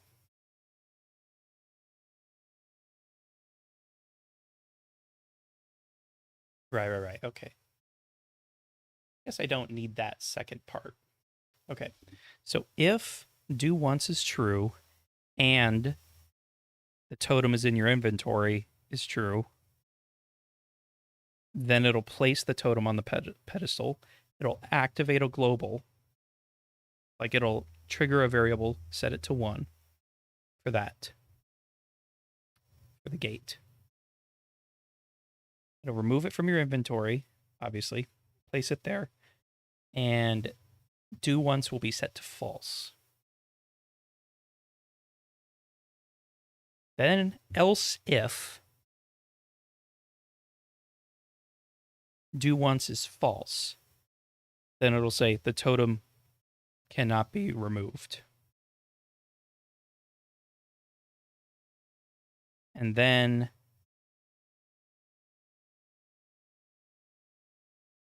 else will be you're missing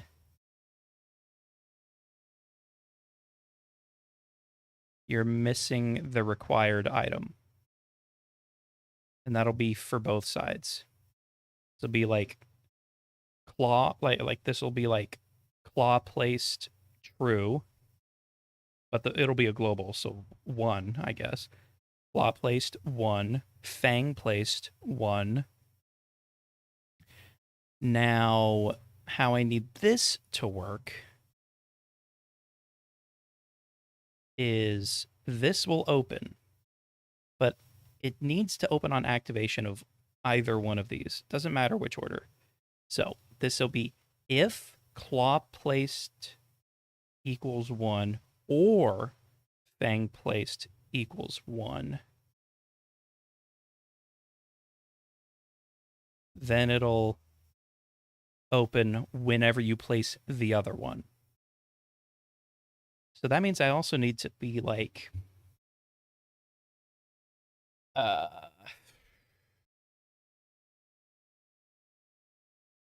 yeah. So if do once is true, and if the item is in your inventory, and if the other item is not there, then you place it and fang placed equals 1. But if claw placed equals 1, then it'll place it and it'll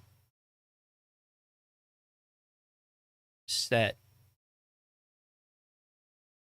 fang placed and claw placed to 0 after activation so that it opens and won't close again.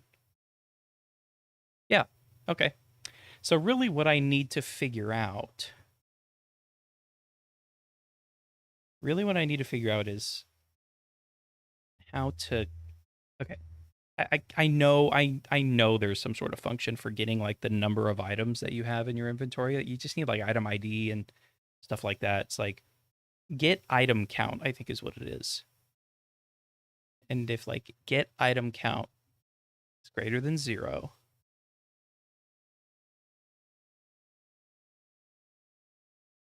right, and it's greater than 0,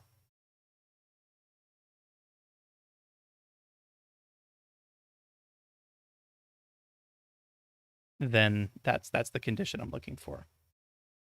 Okay, then we need remove item. Like you removes the item from the inventory. The last thing I need to figure out is how to include it in a script to place something in a specific area. That's the one thing that I don't know. So, something I'm going to figure out next time. Oh no. Oh, Pebbles. What's up, folks? Pebbles, the reason I say oh no is I was actually just about to get off. Because I was actually about to go to bed. But you know what? I still appreciate your raid. Welcome. Y'all are awesome. And I spent the better part of like the last 30 minutes figuring out scripting, and it's actually been going very well. I just hate that I have to do this to you. Oh, I'm sorry. I am greatly sorry. But yeah, that's essentially what I need to do. I need to work on those scripts. And I will. But not today, because I have work in the morning. And I'll probably figure out a little bit of it tomorrow. Oh no, you're good, Pebbles. The really, really unfortunate thing is that I am also about to shut down my stream. But you know what? You know what? Since we got everybody here, I might as well send y'all to somebody else who is awesome, who is amazing. So, folks, I'm going to send you all to a good friend of mine. His name is 40 Lions. He's playing Quake Live right now. Steal Rafa's answer, but I'd love to say hi and chill if I have the time. He's pretty awesome. Brown guy in Texas. Feel free to say. But I'll be live again on Wednesday. If I'm not done with this, I'll probably work on this. But if I am done with this, which I probably won't be, but if I am done with this, then we're going to be working on the last level. So, yeah. So we're almost done. Did a lot of really good work today. Okay, so I am 40 Lions. We're going to go raid. I am 40 Lions. Y'all are amazing. I love you. Pebbles, thank you so much for the raid. I apologize that you caught me at the end of it. But go enjoy 40. He's hilarious. I love him. Have a great night, and I'll see y'all on Wednesday. Since you absolutely don't have any armor, it's just terrible to try and do anything off the spawn. Getting ready for Quake 2 duels. I don't know, maybe a little razzle dazzle. Razzlecopter, hope you're doing well. Thank you for the raid. Appreciate you. Hope your stream was wonderful. We are casting QuakeCon 2023 BYOC Qualifier NA East Championships right now. Mage Goatee, thank you for the follow. Appreciate you very much.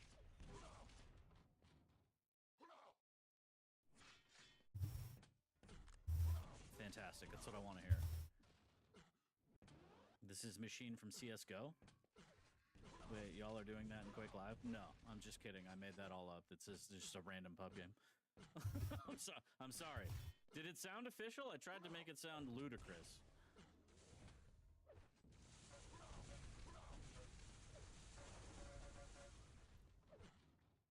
I'm just playing this game because, I don't know. I saw Cypher playing it earlier in some, like, cup, and I was like, I want to play more, so. And I made my FOV 85 because I just want to be Cypher when I grow up. Yeah, I think he's playing in a tournament, online league tournament thing, and he was just laying pipe, so. Rage 3. It's the most different game, very slow weapon swapping, slow rockets, cool game though. I've played Quake 2 a little bit with Jahar. I dig it, it's just, I can see why people don't like it. The first person that comes to mind is Kovac. He's just not a big fan of the rail.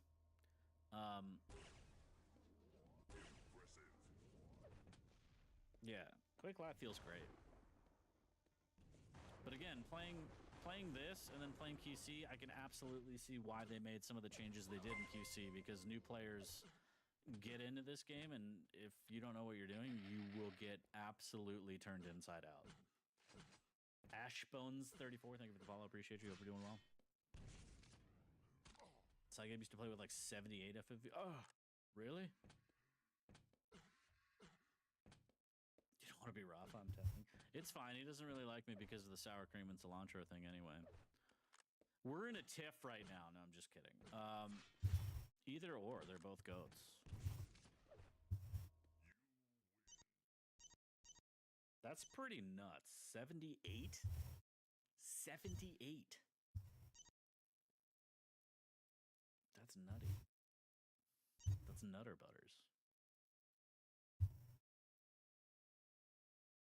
Oh, speaking of Nutter Butters, I should get some Nutter Butters. Yeah, anything with sour cream, he will pipe you. And again, I haven't gotten official confirmation, but I feel like we should make like some sort of side bet at QuakeCon where if he loses something, it doesn't have to be like the event because I don't want to wish that upon anybody. All the competitors, all the luck in the world. But a side bet should be if something happens, if he gets gauntleted or something, whatever, he's got to drink like a cilantro sour cream smoothie on stage.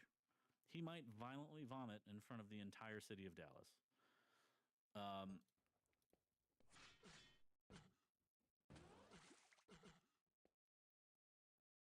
Oh, Roof. Yeah, I think he's just he just bans on site. Wait, am I the only one in here? Oh.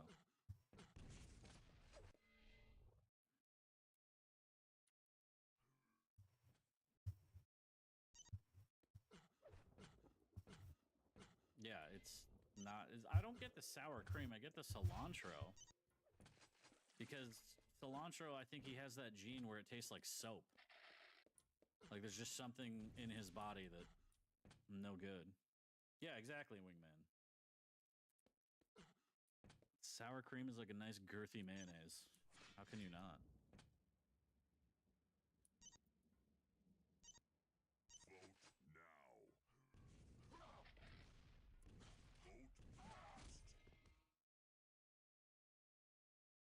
Cilantro tastes like hand sanitizer. Yeah, see, I can understand that. But sour cream, though? That shit's money.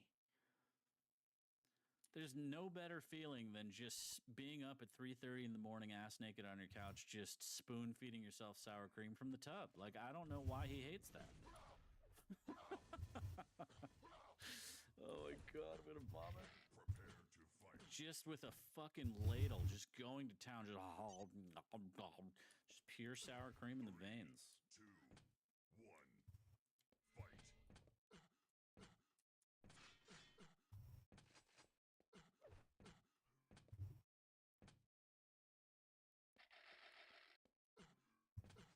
Yeah, we already got rattle, huh?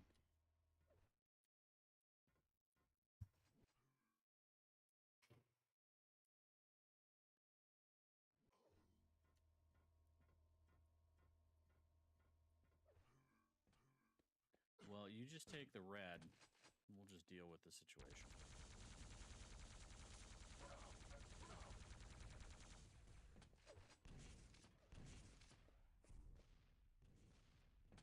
I hate to see it.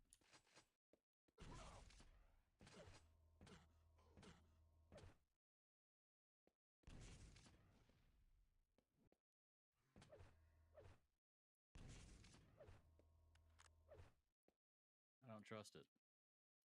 Something's up. Yep.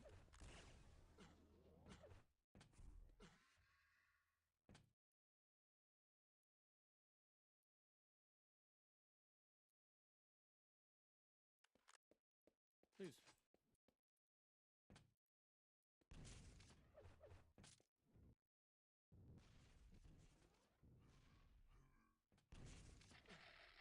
Is that like 50 something? You should really pay attention.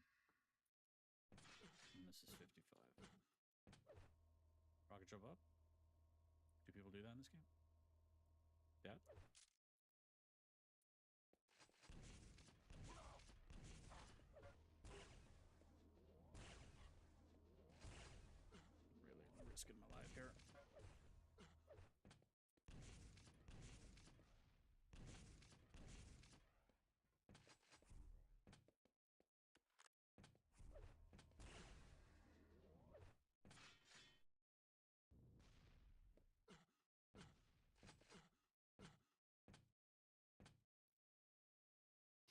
get a red again. Cause when it all falls down. Roof.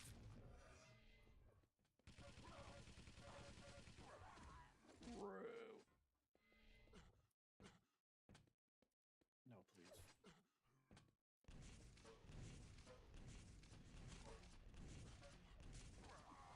Oh no.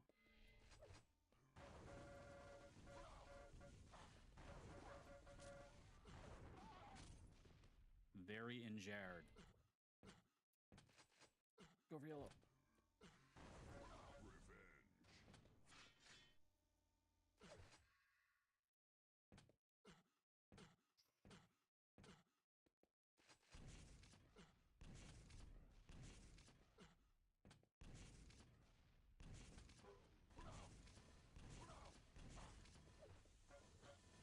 Jesus, dude.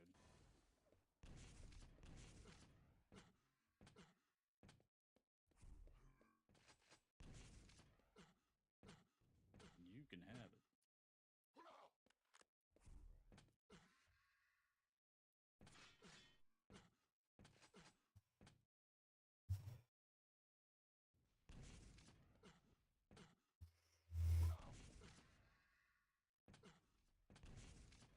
Oh, he fucked it.